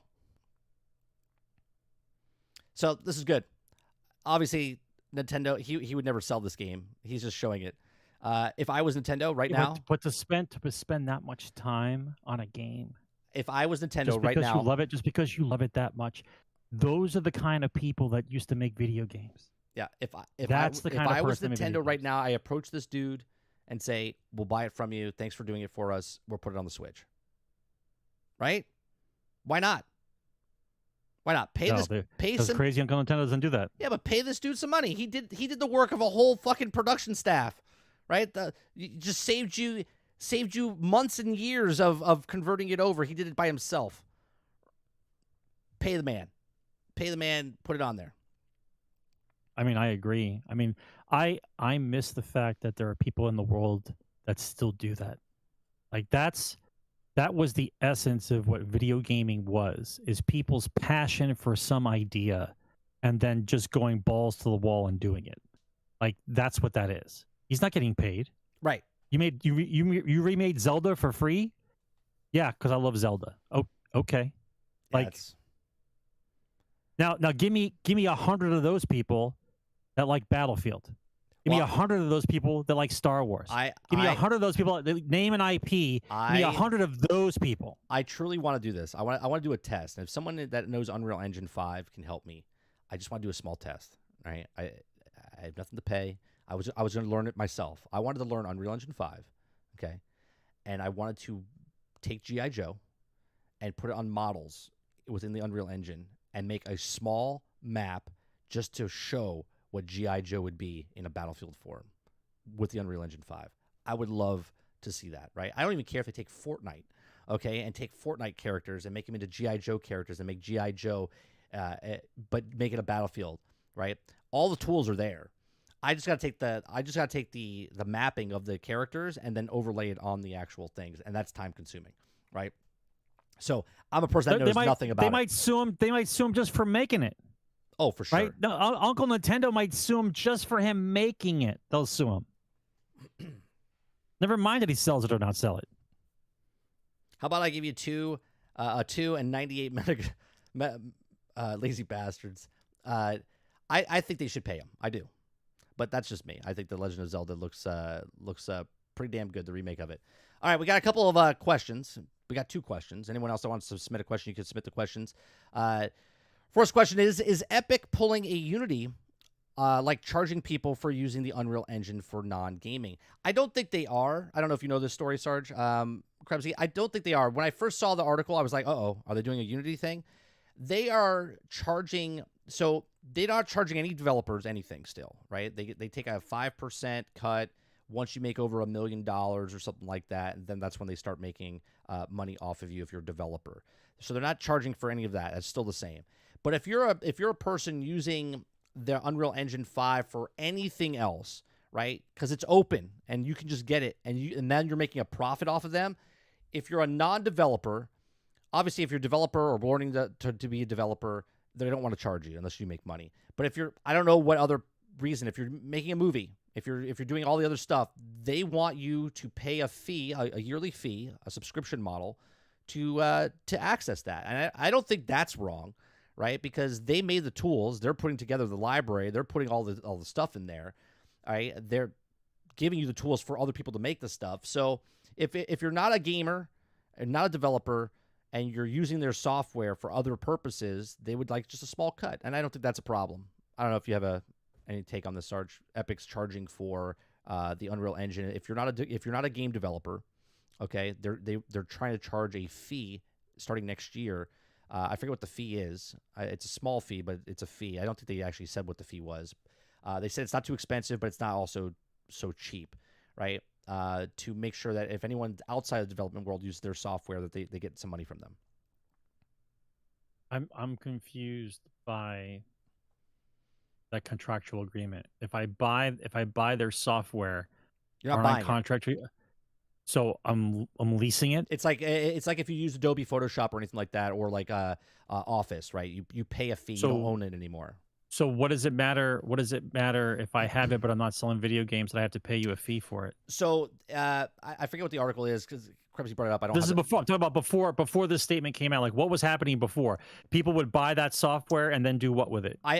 I don't know if they were doing anything with it. I think recently they put other stuff in there where you could do other things, other avenues with the software now, which you couldn't do before. So before it was just developing a development tool. A development tool. But now it's more than a development tool, right? Because you can use it for movie filmmaking and whatnot. But I buy the product from you to use your program, right? You're not buying it. You're renting it. I'm renting it. Yeah, Unreal is free. I don't know enough about the contractual obligation. So to have the Unreal is discussion. free. The gaming process, they're giving it out to you for free. Anyone can use it. If I make a video game and then publish that game, they didn't take a 5% off of once I hit $1 million. Okay, they take a 5% cut. Okay, before that they take nothing. So if you make a game and don't sell the game, then you just get to use the software. Is when you sell it, then they want a percentage. If you're not a developer, if you're not a person that's making a video game, and I want money just because. Now I want money just because you're using their software. But the game developer can use it, but as long as they don't make over $1 million, it's okay not to pay them. Right. If you're not making a profit off of it, like a big profit, profit, this is why I don't know enough information to have the discussion. It just seems weird to me. Okay. Like I understand the development engines and what the cuts are, but like out of the blue, all of a sudden you want money from people that are using it for other reasons, whereas beforehand it was fine. Yeah, well, it's just like the MetaQuest, right? When they sold it, or do they want to do this because the Unity thing is so bad and so ridiculous that no one will question them asking for money? Well, they're doing the same thing. Epic came out and said they're spending so much money they need to charge money because they're blowing through so much money to make their meta, right? So because whose fault is that? That's Epic's, right? So now they're trying to make money off other people that they weren't making money off of before, so they can supplement the costs of whatever. That's why they're doing it. Got it. Krebsy also asks, favorite thing to do besides gaming to relax? What do you What's up? What do you do to relax besides gaming? Besides gaming, I read. I currently have on the shelf right now the Thrawn trilogy that I got from I think I was talking to Travis about it like about a month or so ago. I found all the books in hardcover. I bought them and I read that. I do nothing. I relax when I'm relaxing. If I had the desk space and a room to work, I would go back to painting miniatures again. I enjoyed painting miniatures. I zone out when I paint miniatures. I sit on my back porch and I watch my ducks. That's what I do. I sit, relax in a nice recliner on the back patio, looking out to the grove, and I watch my ducks graze on the field. That's what I do to relax. I don't look at my phone. I don't look at anything. I literally just sit there and stare at nature. That's what I do to relax when I'm not playing video games. Yeah, because I'm between jobs and video games, it's all endorphins and all interactions all day long. And so if I need like a complete reset, it's no phone, no nothing. I wear noise canceling headphones and I read. So I don't hear shit. I don't want to hear nothing. Yeah, I just basically as I read, my favorite thing to do is read the book and imagine whatever the book I'm reading, what it is, and I'm there. I don't listen to anything else. Yeah. Yeah, that's what I do, Records. I don't smoke. I literally just sit there and just relax. Well, I gummy and chill. Yeah, I don't do that. I don't like coughing anymore, so I gummy and chill. Is that a thing? Is there gummy and chill? Chewing and chill? I don't know. Well, chewing means like you're dipping. I don't dip. Well, don't you chew the gummies? Don't you like chew them? Well, chew means like you. Yeah, I know. Chew's and also another word for. I got it. Yeah. Did the Activision Blizzard King stock question go through? No, we did not. Dumpy had a question, but he redacted it, and then the other two didn't. It didn't go through. My funds are in limbo until the deal closes. When the deal officially closes, I get paid. The account will be the money will be transferred over. It's at 95 right now, right? It doesn't matter. The bid was for whatever the bid was for originally. It was 95. I think the bid was 95. Yeah, it was 95. But I didn't buy it at 95. No, that's the whole game. Yeah, I didn't buy it at 95. Yeah, you got it like around 70 or something like that. Yeah. All right, I think that's it. Episode 369 of Generation X Gaming is in the can. We do appreciate you coming out and hanging out with us for episode 369. We'll be back next Thursday. I'm having a nice little longer vacation. We're coming down to visit Sarge this weekend. I leave tomorrow afternoon. I didn't even know that. Yeah, because we just sprung it on we're coming down this weekend. What's it called? I think I'm doing the show tomorrow with Lono. I don't know if we're doing a show. If we do, I'll be leaving right after that. Other than that, we do appreciate you very much for coming out. Please make sure you share, like, subscribe. If you'd like to help us out in any way, you can be a member for as little as $5 a month. And on top of that, we do many, many different shows. There'll be uploads every day of the week now. Those, if you watch the live shows Monday through Thursday from 10 o'clock in the morning till noon Eastern, you come and watch live. I do 3 breakout videos from those. Those go up at a separate time. So if you want to watch the live show, you can. There's a lot of extra stuff that I don't break out. So we have weird conversations. We just chill and talk with chat. We discuss different news stories. That's Monday through Thursday from 10 o'clock in the morning till noon Eastern. We also do uploads now. We have upload. There's going to be a new League Bowl or Legend Bowl video coming up this Sunday. So they will be coming out on Sundays now at 11 o'clock in the morning. So right before football comes out, 11 o'clock in the morning, you can watch Legend Bowl each week. Week 5, I waited for them to catch up to me because I played so many weeks. So week 5 is this week, and then there'll be new weeks every Sunday. There'll be new Legend Bowl stuff coming out, leading up to the playoffs and leading up if we make it to playoffs and make it to the Super Bowl or whatever, or the Legend Bowl.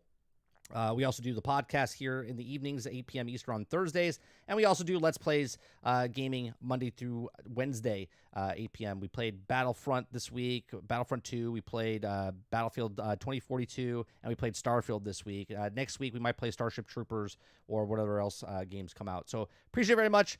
See you guys on the next one. Take care. Game on, guys.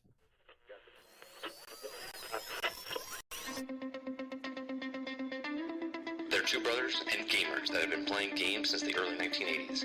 Combined, they have over 65 years experience. Join them each week as they discuss and rant about gaming and entertainment news. This is Generation X Gaming.